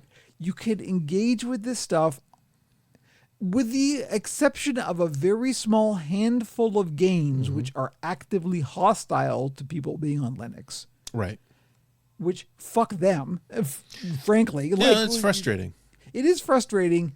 It's stupid. Like, it's for dumb reasons, too. Yeah, it's a solvable problem. It's all about in the name of protecting the user, but, it's a system that's easily configured. There are so many solutions to this problem, but they just don't want to implement them because it costs money. Exactly. It's not a big enough piece of the pie for them to fix. Yeah. We're talking about Destiny, for the record. The Destiny and several other games as well.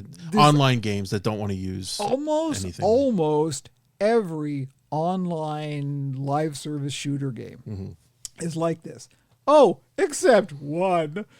Maybe we'll talk about that later, but Warframe meanwhile puts out here's your Steam Deck splash screen, and they put out like a movie you could just download and anyway.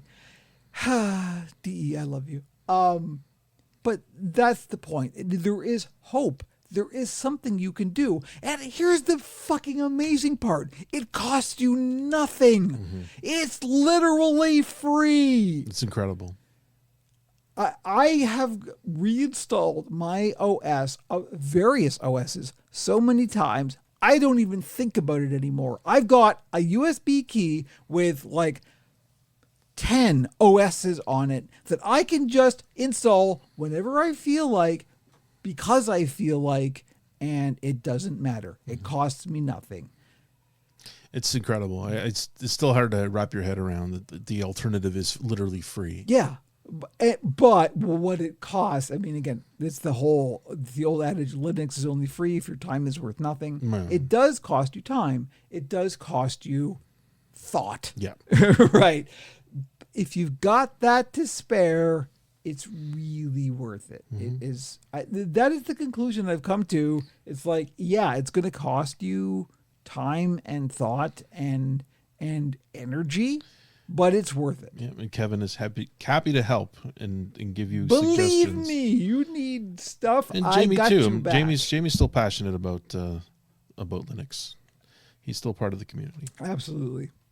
Okay. Wow. What else we got? Because we've now. I goofily Woof, said, good let's talk about Lord. everything that happened during the break, and That was kind of it. It kind of is. I mean, all I threw in the notes was that there's a lot of people saying that Intel's on the way out, which is insane. So yeah, what is so here's They're just eating shit across the board. Everything they do is wrong. and you're not, that is correct, because like, so in the interim since we've been on break, I have in fact upgraded my main PC, the core system. So new motherboard, new processor, the whole 9 yards, and it was like there wasn't even a question of who to go with. It was AMD all the way, because Intel has been shitting the bed. They're right? they're Like, hemorrhaging market share. It's kind of insane. So like, what's up? I guess it's probably Nvidia's fault in the end, because I mean Nvidia started eating everybody's lunch because of the AI bullshit, and I mean I still cannot process the scale of Nvidia today. Yeah. I mean, especially if you think about this company 5 years ago, it was just a gaming. They made video cards. That was it. And then somebody said, probably during the Bitcoin mining stuff, and said, this is going to be useful for AI as well at some point. And they went, yeah, that's probably a good idea. And I mean, it's all part of the utterly insane valuation of AI. I mean, it ties into that. And a lot of people, a lot of reasonable people are saying, guys, what the fuck?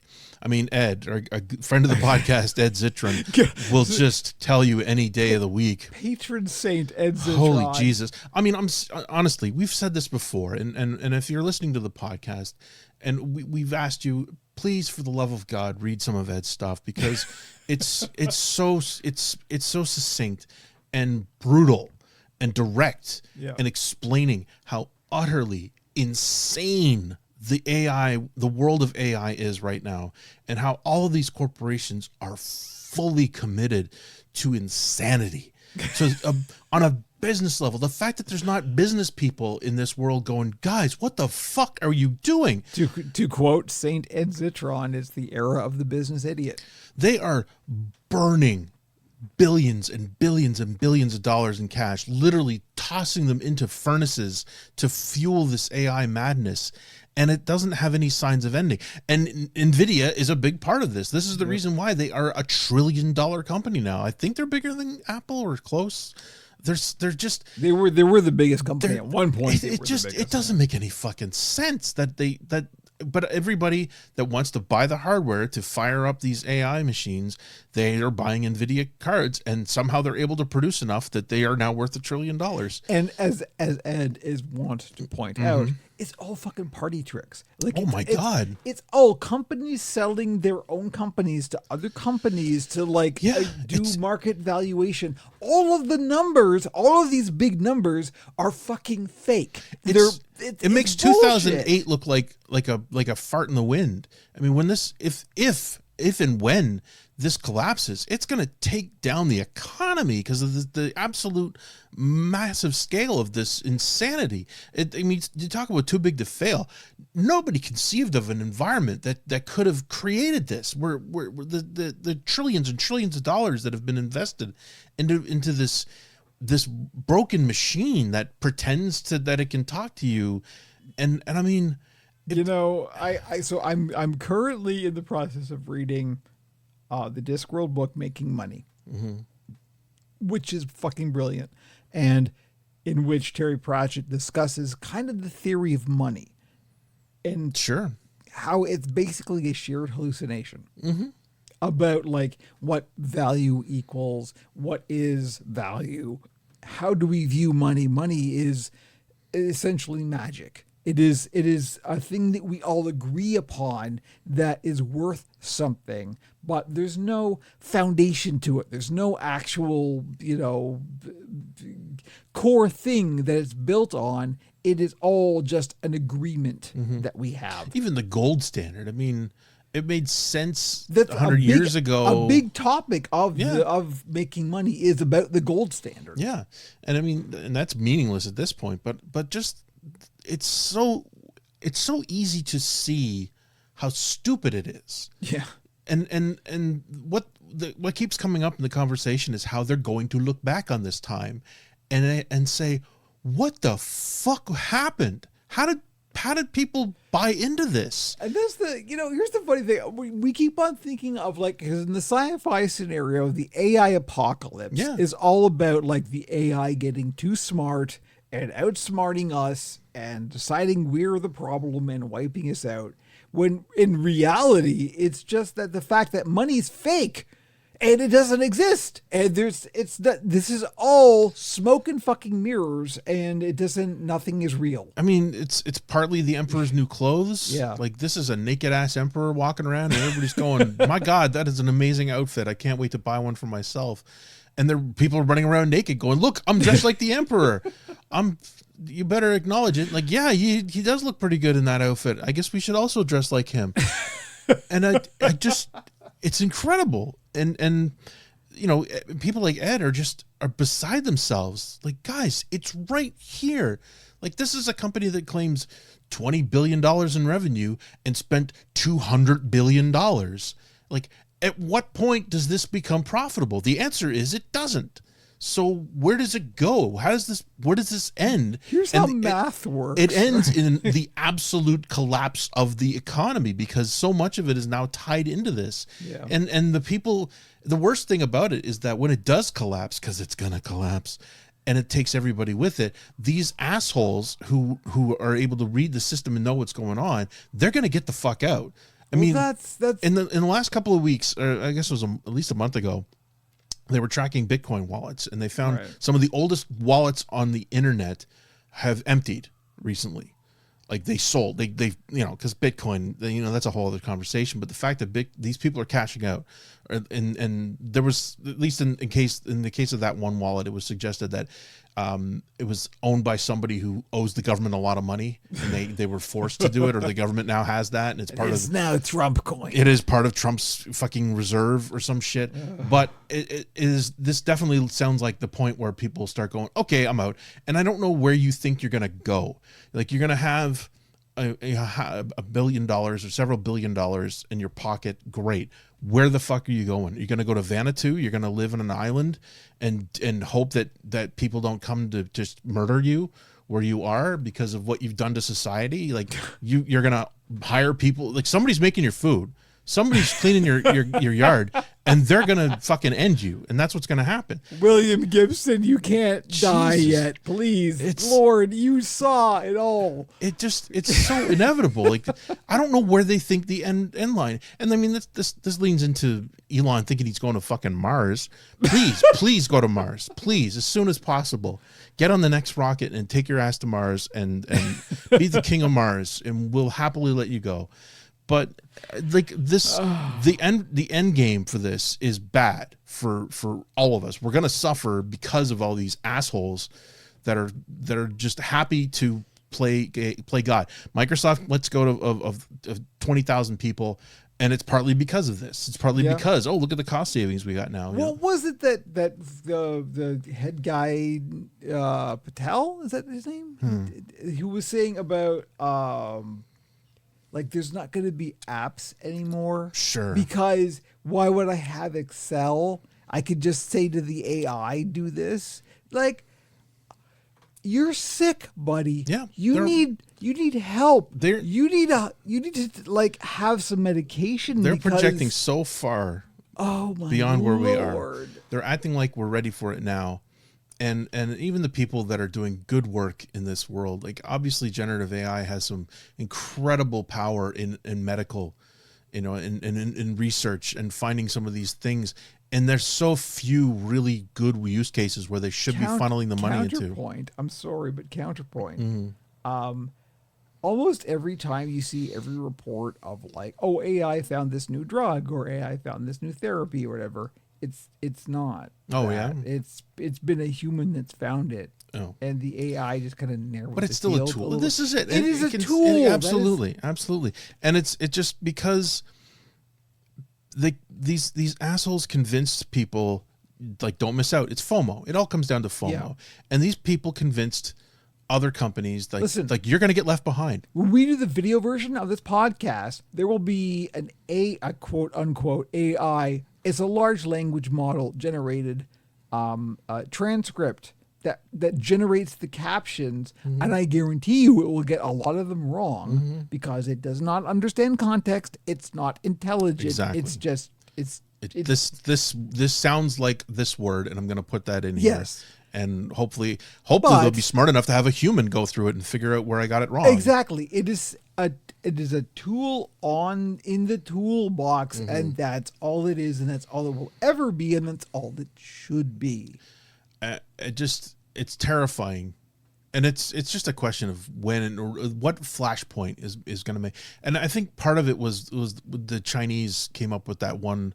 I don't know what happened with that. Things got awful quiet about that. But It suddenly did get very quiet about that. they had that incredibly more powerful and far less resource hog based AI system, DeepMind or whatever it was called. Yeah. And then all of a sudden nobody pretended it existed.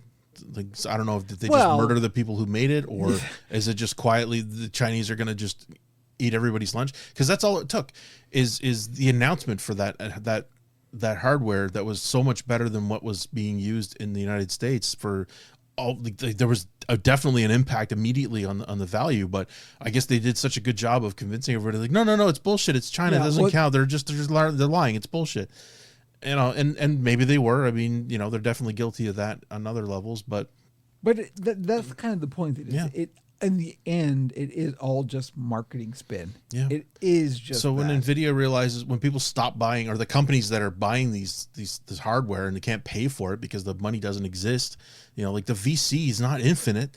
I mean, that money's eventually going to have to come up for payout, and if it doesn't exist, then everything it's going to be a set of dominoes that leads to a nuclear button, and it's going to get so ugly. I everyone is kind of, including Ed, is kind of waiting for the bubble to burst, and I'm not 100% convinced that it is. Yeah, I because they're don't. just so convinced that if we can just fake it until we make it. I don't know that it's going to be that. I a long time ago, Cory Doctorow wrote a thing about, like, okay, the AI thing is clearly bullshit, but what happens after that? And he made the comparison between that and the .com bubble, and he was like, well, okay, the stuff stuck around after there were things that lasted and that were of value from the .com bubble that stuck around. What are going to be the things from the AI thing that stick around after the .com bubble? So I suspect there won't be a huge apocalypse moment. I think there's going to be a gradual decline. What's crazy is the synchronicity between the AI bubble and crypto, Yeah. because they're not the same, but they're being sold the same way. Yeah. Like FOMO, just get on board now, or you're going to get left behind. But that's part of the marketing cycle. Right. And Yeah. but people, it's a question of making people believe it. And crypto is still in a position where most people don't believe it, and it's just they've created an You notice ecosystem that nobody talks about NFTs anymore. Well, of course, That's yeah, the thing. that was a bullshit It's move. all Trump coin now. Right. It's all. And even then it's people are still hedging their bets. Like they managed to keep it going long enough that actual businesses are going, I guess we got to get some crypto. And that's all they were waiting for, was for legitimate businesses to finally go, okay, yeah, I guess we do need a crypto reserve. And then all of a sudden it's legitimized. And that's all they've been waiting for which this whole time. ironically is like the opposite to what crypto was supposed to be. Exactly. Right? Is that supposed to be the centralized bank? For fuck's sake. And there's people that are screaming that very thing that were there from the beginning. It's like, no, this violates everything I stand for. Ah, you fuckers, you're ruining it. It's almost like they missed the point, but I wish I had a solution. I guess please be aware that, if your business is trying to pivot to AI, just say what you can to convince them to at least maintain their hold on reality for a little bit longer. Well, here's the thing to know about the AI thing. and about AI, like the large language models in general. The clue is in the title. It is a language model. It is a large model that is for language. It's trying to make associations between words. It is trying to weigh probabilities between words. That's literally all it's doing. Right. It is just predictive text that is amped up. There are other forms of AI. This is part of the issue, is that AI has become the catch-all, and all we generally are talking about are the LLMs, because there are other actual probable useful elements to what we call AI. Okay, so there's like the image generation stuff. It's the same process. It's just doing it with pixels, not words. Right, and that's a whole other thing. Oh my God! I mean, 'cause I like that we're able to at least include new material, because this week a new startup came out that's calling themselves the Netflix of AI, where they basically they're suggesting they're at a point where you can tell it, give it a prompt, give it pictures of yourself, and say, make me a cop in a drama, and make my friends part of it too, and it's going to go, yep, no problem, and then spit out bespoke content for you. And they're saying, oh, we've got Disney lined up for it, so we can use their IP. Like, bullshit. There's no fucking way you've actually got Disney ready to go to say, because and this leans into the whole fact that all of it is bullshit. I think it's the same company proved their technology by ingesting all of South Park. All, like 30, however many seasons of South Park, they dumped all of it into the system and created an AI version of South Park where you can prompt it and it will generate an episode of South Park. That is the point. The limits of the system are what you feed it. Yeah, and the beauty is they didn't get permission. Of course not. They just did it just to show that they could do it. And I mean, Paramount's got to be going, what the fuck? And the fact that they did this to generate to show people what we can do with this technology. And I mean, Paramount's got to say, how, like, on a business level, again, this comes back to business. So when you're telling me that a company can steal all of your content to show the power of their technology and not pay you to use your content for that business, even just as a test run, because all of these companies base themselves on, we steal everything, make ourselves invaluable, and then once we finally get held accountable for what we did in the start, we'll just write them a check because we're going to be worth $1 trillion. Like, that's all of their business plans. Yep. And the problem is that nothing is being policed. There's nobody's getting sued over this shit successfully. Well, not just not being policed, is actively encouraged at the moment, because the fact that, you know, like they've started it, like the Midjourney thing, where Disney is actively attacking Midjourney over they're suing them because it's very obvious that they're ingesting. I mean, Midjourney is a bit of a weird target, but I guess you got to start somewhere. Like, this is it, right? And this sets off a whole thing. And they're like, look, you can't sue us because you're gonna have to sue everybody, and if everybody sues us, it's gonna be in the courts for 1,000 years because it's gonna take forever to get through this. So why don't we just accept it and let us be a business that does whatever the fuck we want, and we'll just pay you what we feel like you're worth. That's effectively what they're saying. And the problem is that the current government is going, yeah, that's fine. That's business. We got to make sure it's business. That is the scary point we're at, is like the current administration in the U.S. is like, yeah, no, we're fine. Yeah, that's fine. It's business. As long as we beat the Chinese. You can steal whatever you like. It's good. You know, it's like, what, but it, and you know, this all comes full circle, and it's all, a lot of it comes back to contempt for creatives. Oh yeah, no. The tech bros have always hated creative people because of what they can do, and they needed to prove that they could make a machine that could make what they do. And all it had to do was take everything they did in order to do that. This is the thing. So I wrote a blog post a long time ago on my personal blog called "The Idea is the Easy Part." Right. Which is like, but that's the problem. We've got an entire generation of these tech bros who think that when they have an idea for something, oh, they're geniuses. Yep. No, the idea is the beginning. It's the actual doing of the thing Yep. that is the hard part. And that is what you have to. That's the work. Somebody just had the same conclusion recently about writing. You know, these tech bros think that writing is easy. They think that if you come to me with an idea for a book, you say, I've got an idea for a book. You write it for me and we'll split it 50-50. Yeah. Like, that's insane to think that there's equality to the idea you came up with and me writing a book or a comic book series or whatever, and that there's equality involved in that.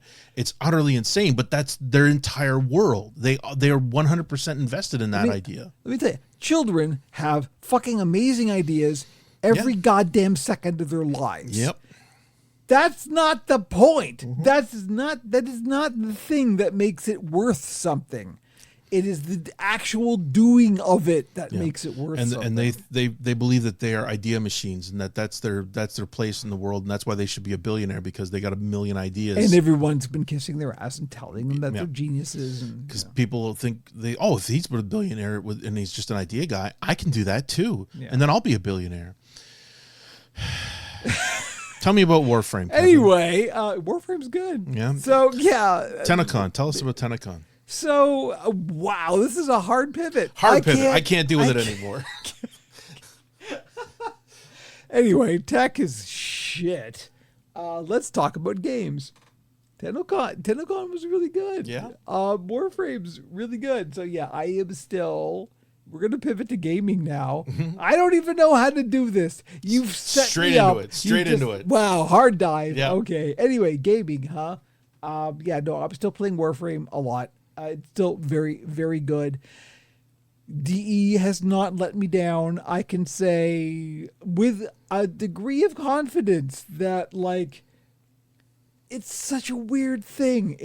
I'm still trying to wrap my head around this fucking company. It's the positivity. It almost angers me. It's so fucking weird. Like, you keep doing good shit. Why can't other people emulate this? This is the thing. Why aren't other companies going, fuck, we can be like this? It doesn't have to be EA bullshit or Ubisoft shit. Part of me understands it because, like, DE are kind of the underground. Right? Sure. They're the cool kids. They're the ones they're the goth kids in the cafeteria, right? Like, they're the creatives. Yeah, exactly. But they're not, like, unsuccessful. I mean, for fuck's sakes, we were coming off of the most successful year Warframe has ever had. Which is amazing. This far into it, that they're exploding. 13 years. Well, and it's honestly, and I'm sorry to say it, it's because Bungie shit the bed so bad that, like, people, like Maddox went, what else is there? And they went, oh, wait, what's this? This thing has been around forever. The thing that people keep telling, that people have been yelling it for years, the entire time. People just say, you should try Warframe. You should try Warframe. And they're like, I'm not playing. I didn't like it. It's kind of a weird thing. It's like, I bounced off of it. Yeah. Years ago when I first tried it. Everybody who tries Warframe for the first time bounces off of it. Yeah. That is the standard story. Yeah. But then you get some who come back Yeah. and go, okay, I'm going to try. And there's, at some point, it just clicks. And I'm very appreciative that it did for me, because I cannot, in my wildest imaginations, and I have been playing video games since there were video games. Like, I'm going to be 57 next month. I have been playing all of the video games, all of them. There has never been an experience like this. It is bizarre how much emotional weight there is in this thing. So, yeah, no, like, fucking DE has got their shit together. And they're not, like, saints. They're not perfect. But when they fuck up, they listen to the people when the people say, hey, you fucked up. And they go, you know what? You're right. Let's fix that. Or they explain why it's necessary. I'm sure that's happened before, where they've had this, like, it's not great, but if we don't do this, then that actually segues into the latest Tenocon. There you go. Because one of the reveals, mystery trailers of the latest Tenocon was of Excalibur Prime was in the trailer for the latest TennoCon, and people freaked the fuck out because, backstory, Excalibur Prime was the first Prime Warframe, and they fucked up bad. They tried the microtransaction thing before the microtransaction thing was a thing. They charged way too much, and everyone went, "What the fuck are you doing?" And they went, "You know what? You're right. We're not going to do that." So they let that ride. But they said this is a dark path. Yes. But the people who bought Excalibur Prime still own it. But they took that out of the system. Right. No one can buy that anymore. So the quote unquote founders who bought Excalibur Prime, that's it. It's a flex. There was a literal limited edition number. Like there's a finite number of Excalibur Primes out there. Mm-hmm. And there will never be any more. And they have pledged that. Mm-hmm. And so when Excalibur Prime showed up in the trailer, everyone freaked the fuck out. There was a very good reason why Excalibur Prime is in the trailer. But, funny story, I was in a public mission once. And you can just drop into public missions whenever, and it's just like a random group, whatever. And there was an Excalibur Prime in the group. Mm-hmm. And people fucking recognized it. It was like, holy group chat, holy shit, there's an Excalibur Prime. And everyone just like stopped and was like, holy fuck, dude, what are you're a founder. And it was this moment of like, seriously, you're the guy, man. So it was a really beautiful moment. Sure. Anyway, there's some shit coming down the pipe. They're going to there's a whole other solar system on the horizon. They are doing shit. They are cooking. That's good. I can't, it gets scattered because there's so much in Warframe, but like, I am so fully invested that I'm comfortable. That is the weird thing. It's a shame you couldn't make it to London though. That would have been cool. I really wish I could have, particularly now that I've seen it. The concert was a thing. Let me tell you. So this is the first time that they've ever done a full music concert because DE has always been a very musically oriented company. There's a lot of people who work in music as a hobby at DE, and DE have always focused on the soundtrack for their games, and there's been a lot of really seriously good tracks. Yeah, we've talked about those before. Yeah.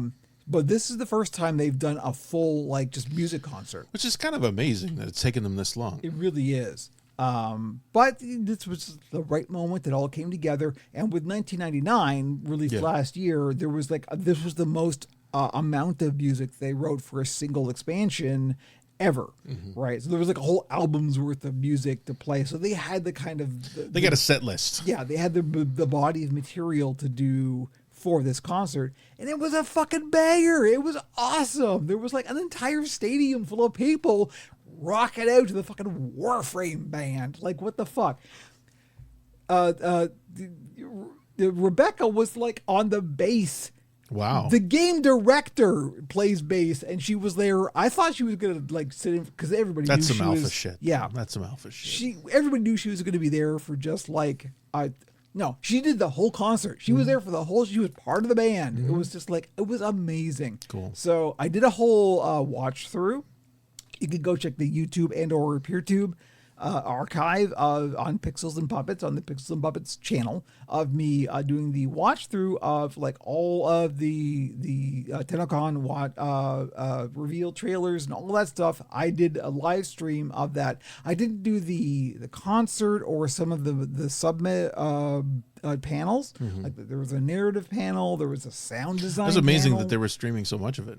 They stream the whole thing. They do that every year.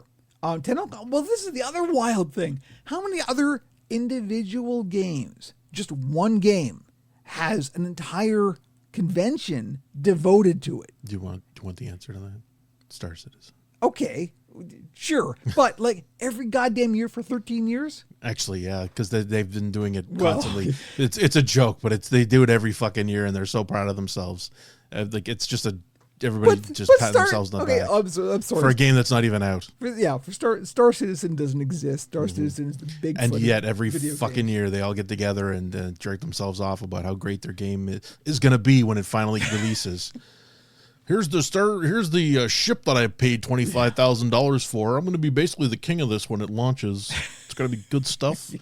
I'm finally going to get to have the position I've expected to have my entire life as I become a god of Star Citizen thanks to the money I spent and when I sold the house and my wife left me. And but it's going to be worth it. I still maintain that Star Citizen is the cryptid of all video games. It's like we've got some blurry photographs and we've got some like eyewitness reports, but it doesn't actually exist. I'm sorry. It's not any day now. Yeah. Anyway, Warframe good. Yeah. It's just it continues to be good. Mm-hmm. It's freakish how it continues to be good. I did not expect this, and I'm delighted that I did not expect this. And again, no barrier to entry. This son of a bitch is free.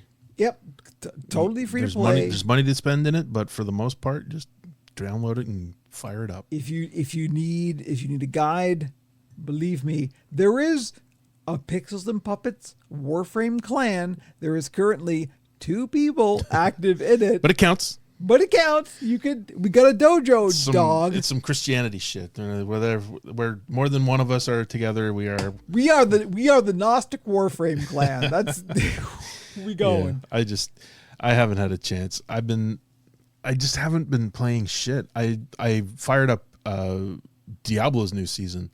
Oh yeah. The last season ended earlier, it seemed, than it was supposed to. It kind of ended while we were on vacation, and so I'm like, all right, fuck it, let me fire it up. And by the time I fired it up, I got a message from Jamie saying, "You want to get leveled?" I'm like, all right, because evidently Jamie decided to play it again for the first time in a couple of months, and it's still Diablo. I mean, they've streamlined some shit, and it's worth getting the taste for, But Destiny is on the back burner for sure. I know Jamie's right off on Destiny, which is totally understandable. I mean, on a structural level, the final shape, which came out last year, was the end of the Light and Dark saga. It was the end of a massive story, and it gave it an ending. And then they continued with the Echoes stuff, which wasn't a great success. It had its moments.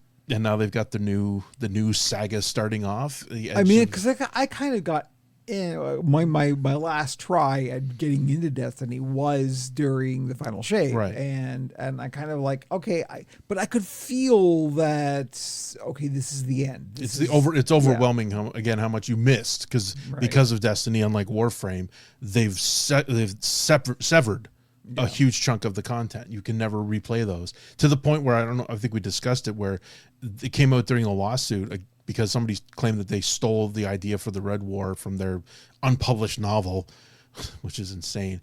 But how do you steal something from something unpublished? I guess he posted some of it on his blog. I don't know. It's insane. But it came out that they don't have the original material anymore. It's gone. Like, if they were to redo the Red War, they would have to rebuild it from scratch, which is bananas. It's incredible that a company like Bungie would let that shit just disappear. Anyway, regardless, but, Bungie isn't really Bungie anymore. Well, that's the whole thing. But anyway, the new expansion, the Edge of Fate, and it's the Year of Prophecies. The Edge of Fate is the first half, and then Renegades is the second half. And the Edge of Fate has launched. It has been out for a couple of weeks now, and everybody says great story, but holy shit, the grind. Because it basically they decided to reward the grind, because they got a whole new system for armor. If in a lot of ways it feels like a Destiny 3, because they reset your progress in terms of your armor levels. They completely redesigned the armor system. They have a tier system now for the weapons and for the armor as well, and most people are, if you're already addicted to Destiny, it's giving content for you. It's giving you more to do, but nobody is onboarding at this point. Nobody's looking at it going, oh, Destiny. It's very, very light for new players, and it's not looking great. Now, Renegades, because of the fact that it is somehow, and they still haven't discussed how it's connected to Star Wars, but there is at the very least, it's Star Wars influence. There is an official connection to it, but they're being very quiet about it right now because they're focusing on Edge of Fate because it's still happening. So I guess in September they're going to have some more content, some more actual discussion as to what this is going to mean. But they've already said that these expansions are not to the scale of some of the previous ones, like even the Final Shape. So I mean, even I would like to play it just to play it, but I don't like the new mechanic system. It feels kind of silly, and most of what I'm hearing are things that I don't like to do, like really, really long missions that are just dumb puzzle shit that doesn't really make sense narratively. It's just puzzles for the sake of puzzles. And like you could turn into a ball and go into these areas, but you could just as easily open a fucking door, because that's all you're really doing is going through the side areas. You can open a door so you can get in there normally, and I don't that doesn't interest me. So one thing, I'm sorry to segue back to Warframe, but that is interesting in context, because one of the things that they talked about at TennoCon was, and one of the things they've been doing over the past year was like streamlining the new player experience, because they've had this influx of new players. So they're going, okay, we need to make this better for new people. So it's criminal how bad how bad a job they have done. But this just shows how smart DE are, because they're going, okay, we've got a chance now. They give it lip service, and they've done such a poor job to really help new players. They really do expect other players to just kind of fill in the gaps and get them through things. And that's fine, but the tools are there to do it right, and because they just don't have the resources, because again, they're still trying to get Marathon to a point where they can release it. That's still a disaster. So I mean, it's sunk cost fallacy. It's the same with so many other games where you spent so much of your time playing it. I still watch the videos. I'm still watching Asdacross and Dado talk about it, to the point where I'm still trying to convince myself whether or not I want to buy it to just experience it, because I'm not going to do the grind at this point. It's just not fun to do these. Even even now, to look back on the time that I've spent replaying the same fucking strike thousands of times with a different weapon loadout, which again, there was something compelling in the way it plays, but we played this whole time expecting more, expecting them to open things up and to update things and to do really cool shit that we all imagine. Like the tower alone, we've talked about this before. Like the social hub of the game, we keep saying in Destiny 2, we kept saying, okay, eventually they're going to rebuild the original tower and we're going to go back to the tower and it's going to be a big event and it's going to be a whole thing. And they never did it. They did little tiny things here and there. It was just something that they were not interested in spending the resources to do. Sure. And there were just little things like when they did the Almighty, the crashing, and like, oh my God, this is going to be so cool. And it was, they bodged that one, and then the one piece hits the fucking tower and takes out a tiny little chunk. And everybody just went, really? Like, you have so many, and I'm sure that all the creatives at Bungie had amazing ideas that were going to be so cool, and then somebody went, no, we're not doing that. We're not spending that money. We're not spending those resources. And one of the big issues with the expansion, with this with the raid that was launched, there were bugs, just dumb bugs that shouldn't have been there. You can't fucking sprint. How the fuck does that get past QA? You know why? Because they don't have QA anymore. Well, yeah. The QA is a shadow of what it was. And then in design, people like the new raid, but in the end, it was just DPS check the raid. It was just going through the motions to figure out the mechanics to engage the DPS. And then they just said, let's just make the HP 1 billion and just make it a bullet sponge. Yeah. And it was just... there's a whole discussion about damage attenuation. Oh, my Lord. In Warframe 2. So. But the contest mode took most of them like 30 hours over a weekend to finish. which is Yeah, nuts. okay. You know what? Hey, Warframe players, you want to complain about damage attenuation? Listen to this shit. Holy fuck. Watch anybody try to beat that fucking raid on contest mode. But again, contest mode People were was supposed to be. complaining about the latest event in Warframe, which took like, I don't know, 10 minutes to do. Jesus fuck. Yeah. Settle the fuck down. Bullet people. sponges are not great. It's not good design. Anyway, that's just like it keeps coming up in the discussion because it's been a huge part of my life for the last 10 years. Yeah, is this fucking game, and it's kind of gone now. And you know, Jamie was able to sever, and I'm still mentally tied to it because I'd still like to see them do something interesting. And so I'm sorry to do this to you because we're gonna just it pinged a thought in my head that they're like, you know, we thought we were heading towards this wild thing, and then it's nothing. It's like that was one of the things that was revealed at TennoCon. So the thing that we've all known in Warframe has been like the thing forever is we're eventually going to Tau. Tau is a whole other solar system. right. And that was the thing. It's taken this It was long, like- but now they're ready to do it. This year we're going to do like a prelude thing that takes place in the past that sets up Tau, and then Tau is 2026. See, They're going for it. And that's like, great. They're like, Destiny would do these nuggets. Yeah. Like when they finally brought back Mars after they got rid of because Mars was wiped out basically, but it was obscured, shall we say, so they didn't have to worry about it. And then they brought it back for the narrative, and there were areas that were out of time. Like you could see areas where there was like vegetation. I'm like, oh, obviously this is going to play into the story, or we're going to have to do stuff where we go back in time in these spots. Nope, never happened. What the fuck? You know, in Lightfall, they created this. It turns out that orbiting Neptune, there's a pocket area where a civilization that left Earth thousands of years ago went and have been living, and now they're kind of in a virtual world because of the invasion of the Vex and all this stuff. Cool. I can't wait to see what they do with this narratively. No, they literally just did the Lightfall expansion and haven't done a single fucking thing in that area that they came up with all these ideas for. It just fucking use the tool. You've created these amazing ideas and you've done nothing with them because what? You don't have the money? Like there's $1 billion company and you're not spending any money. That's kind of the point. Is the fact that it is too big. Yeah. Right. Like that. This is one of the comparisons I keep seeing between like a big company like Bungie and a small company like DE is like DE can take these weird hard swings because there's like 6 people who agree that like, okay, we'll do this. Whereas at Bungie, it's got to go through so many layers of bureaucracy. And they were reportedly very, very punished, I guess, or the every time somebody creative would come up with an idea, there was somebody above them that would just squash it, for no good reason other than because they couldn't take credit for it. I don't know, but it was a shitty environment for creative people.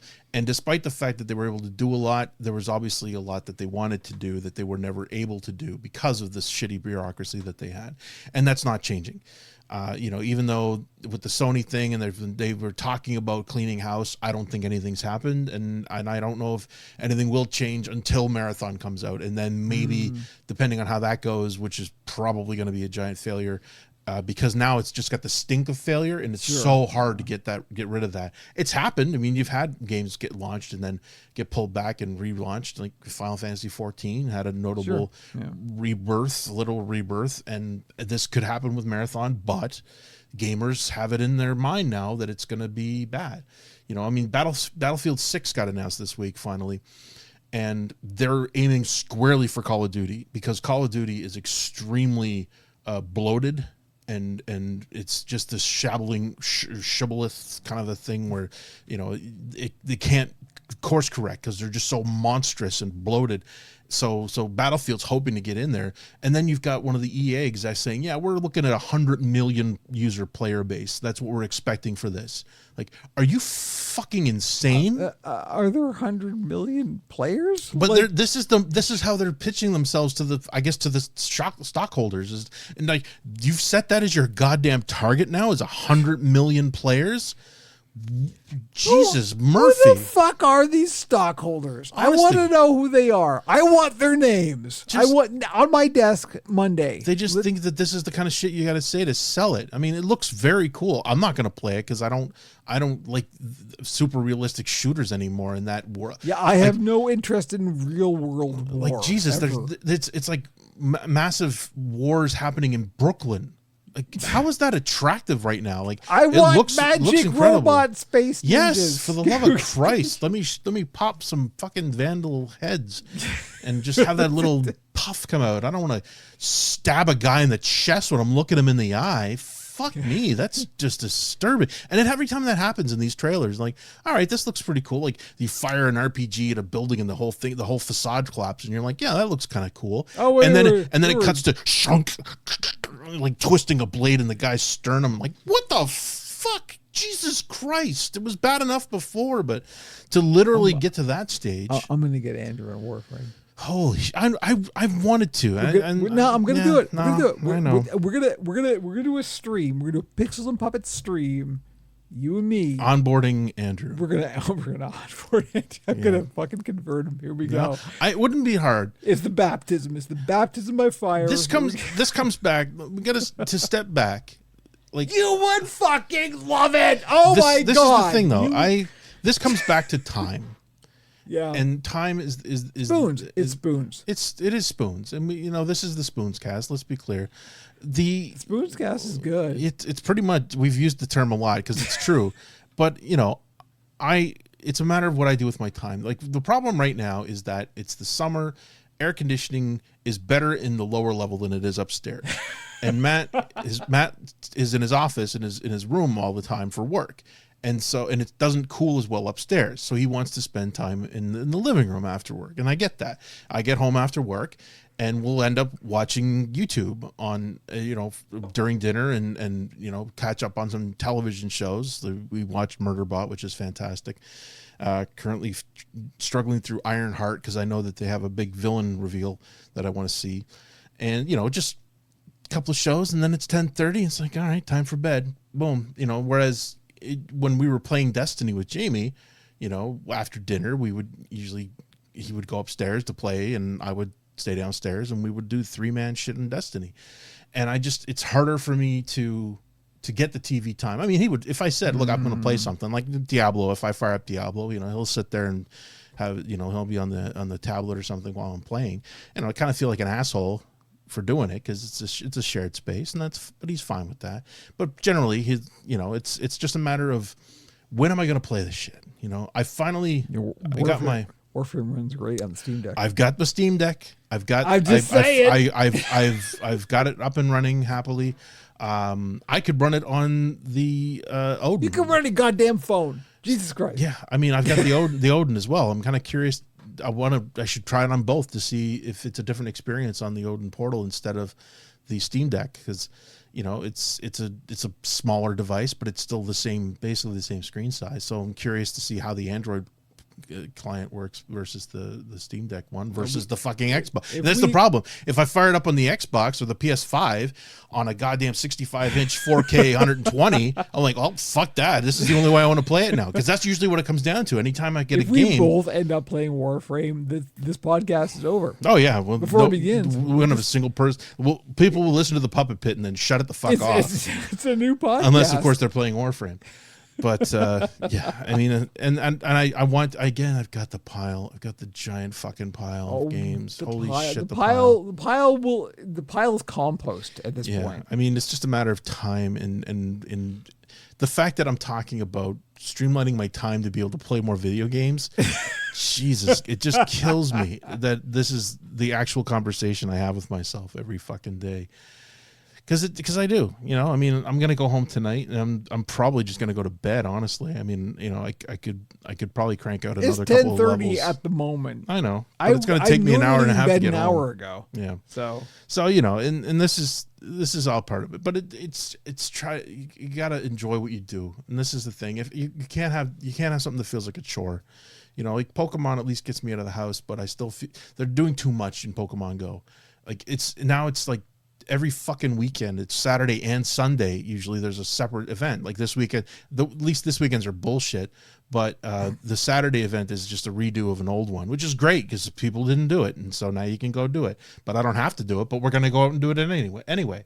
And then Sunday, Matt's not going to be out, but there's an event for the Gigantamax Butterfree, which is a useless Pokemon, but it's a Gigantamax battle, so people will come out for it.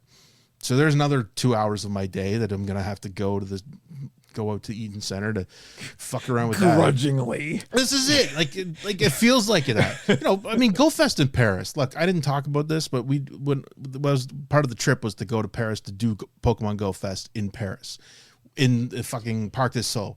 This beautiful, what's the Marie Antoinette era called? Georgian? I don't know. Anyway, that Georgian? I think that's Georgian. Maybe. But that era, like, this is an ancient, just massive. It was the French Revolution. Yeah, basically the French Revolution. Apart from that era, the Versailles, that kind of thing, Palace of Versailles kind of a thing. Big, beautiful park. And it was very cool. You know, it got the European vibe too. And we did some cool shit with that.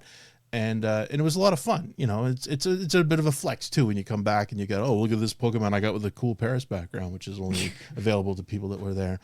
So, you know, that's nice to do. But again, it's like showing your etchings. Right? Yeah, a little bit. But they're asking Pokemon like often. They're asking too much of me at this point. Is this my problem? And you know, I have to be able to say no more often. You know, if it's a new thing, like there's a big thing at the end of August that's happening, then that's fine. That's a 2-day event, whatever. Just ease up on these fucking Saturday, Sunday things. Just have one, even give me a couple of weekends off is all I'm asking. So I can just give me a couple of weekends off so I can stay home and play video games instead of going out to play video games. That's the problem I got right now. Ask me about my love life, Kevin. Ask me about my love life. Okay. Shall I? No, seriously. Like, of course I don't have a fucking love life. I got nothing. Okay, just side note. I just want to get this out there. Pokemon. I don't talk about movies much anymore because things have been kind of harsh in that world. The new James Gunn Superman is fucking great. It's beautiful. It's fun. It's got color. It's got heart. It's got emotion. It's got a core. Because it's James Gunn. The guy's incredible. I mean, what he did with the Guardians of the Galaxy was incredible, and Superman continues that vibe. It's so good, and highly recommend watching it eventually on streaming because I know you're not going to the theater. The IMAX was really nice. I was expecting to go full IMAX, and they didn't, which kind of disappointed me because the first trailer, it looked. I said it was IMAX. The trailer. You know, it was like it was shot expressly for IMAX and nothing else, but it still looked great. The performances were fantastic. And the story's great. It was just such a great experience. And Fantastic Four, I caught that last weekend. Excellent. Just, you know, the problem with Fantastic Four is that it's in the Marvel Cinematic Universe, so it's got all that baggage with it. Sure. And they were able to cheat because it takes place in a separate universe because of, obviously they've got the multiverse thing going on, and they were very clear this takes place in Earth 838, which is basically like the 60s. So it's got an incredible aesthetic to it. It's got a very different vibe. Not as colorful as Superman because they still have the Marvel look in a lot of ways. But it had a fucking full IMAX Galactus, like Jack Kirby Galactus stomping around. I mean, the fact that you can't get excited about that is a problem. And even I was still mentally just going, how does this tie into the other stuff? Like, I'm so fucking in the tank for all this bullshit that I can't just enjoy what's happening on the screen. I'm always looking for the angle. Well, and that's the problem, right? It is. It's in my own head, and I try to pull myself out of it. And I very much enjoyed it. Everybody's great in it, and just seeing the Kirby Galactus was so exciting. Just to have that vibe. It was great, and they don't have a stinger directly bringing it into the Marvel universe. It's got its own thing. There is a stinger that does set up stuff, but you know, I'm just so pissed off about how quickly they're rushing to do Doomsday now. Oh yeah. You know, and that's just going to be the classic kid in the toy box slamming his figures together. I mean, that's all it's going to be. It's just going to, they got the X-Men, they got the Fantastic Four, they got the Avengers, just blah, blah, blah, blah, blah, blah, and then Dr. Doom's the bad guy. Okay, we're going to have to set him up in this movie and explain why the fuck it's being played by Robert Downey Jr. because it's obviously... Well, because the multiverse. Exactly. It's a multiverse where Tony Stark became fucking Dr. Doom. Bullshit. Fuck you. That's a shitty way to do it. Whatever. I'm trying not to be invested in it, but that, like, Doom was a touchstone for me. Like, he's basically my favorite villain, and the fact that they've immediately fucked it up really bothers me because they did such a nice job with the Fantastic Four. Anyway, those are the two big ones. Naked Gun is out this week, which is getting great reviews. It's such a relief to come back to the proper hardcore comedy, like the Zucker Abrams Zucker style. Airplane, Naked Gun shit, just like boom, boom, boom, boom, boom. The jokes don't stop. It's just constant in a great way. Like you're if you didn't like that joke, literally 5 seconds from now, there's going to be another amazing joke, and it's just going to be constant.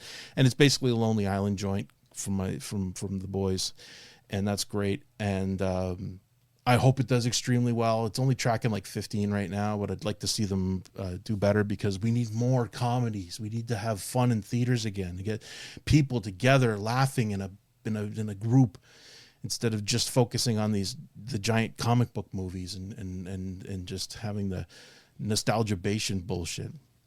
This is yes, it's a sequel to a beloved comedy series, but it's not. I don't think of it as nostalgia. It's still at least having. Having Liam Neeson in the central character is great casting.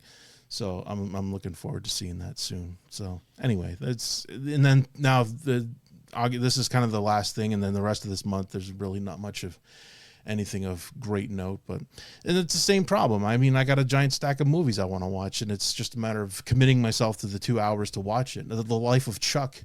Is something that I really wanted to see in theaters, and it came out while I was gone, and then it was gone from theaters immediately. And I was heartbroken because it's evidently a fantastic movie. It's based on a Stephen King story, but it's an uplifting, hopeful story, a very, again, emotional core. It's Tom Hiddleston plays the central character. It's got a really great cast. It's on streaming now if you want to pay $25 to rent it. But, they just can't get shit out fast enough right now. 28 Weeks Later, which also came out while we were gone, is available on streaming. And that was a success. And they already got it on streaming for premium for, like, again, for $25 or whatever. Yeah. They just can't cannibalize this shit fast enough. The film industry is just so fucked right now. It's so fucked that it's not going to get better. But Crypto's amazing. Anyway. Crypto the dog in Superman is so good. Okay, what? What crypto coin? I'm a crypto guy now. Yeah. Didn't I mention that? I'm all in. Crypto cast. Anyway, I just had to get that in a blurt, but I meant to mention it. But we should segue the media stuff. I like to get the media stuff because in there. I'm not in any way. I get that, and that's why it's less of a conversation because you're totally. We're occasionally watching Andor now, pretty good, but no, it's it's so. Jamie watched the first couple of episodes and then hasn't come back to it, which kind of blows my mind that you could watch a couple and not go, I need more. I need to see where this is going. I mean, I was fully committed to that from the beginning. So, but people come at media from different angles. Sure. And that I get that, but no, Andor's the gold standard right now for streaming. All right. Well, I think we'll probably wrap it there. Back to normal, baby. We got no idea what we're doing. We're doing it a lot. It's more of the same, baby. Okay, thank you everybody for joining us on the return of Pixels and Puppets, the Operation Puppet podcast. There will be more stuff. There will be streaming. There will be more podcasts. There will be all of the stuff, operationpuppet.com for all of the links. Thank you, Andrew. Thank you, Kevin. Good to be back. And we will catch you next time. You have been listening to Pixels and Puppets, the Operation Puppet podcast. Visit www.operationpuppet.com for all our links, tell your friends, give us a rating wherever you get your podcast, and join us again because nothing is more entertaining than aging nerds giving their opinions on the internet.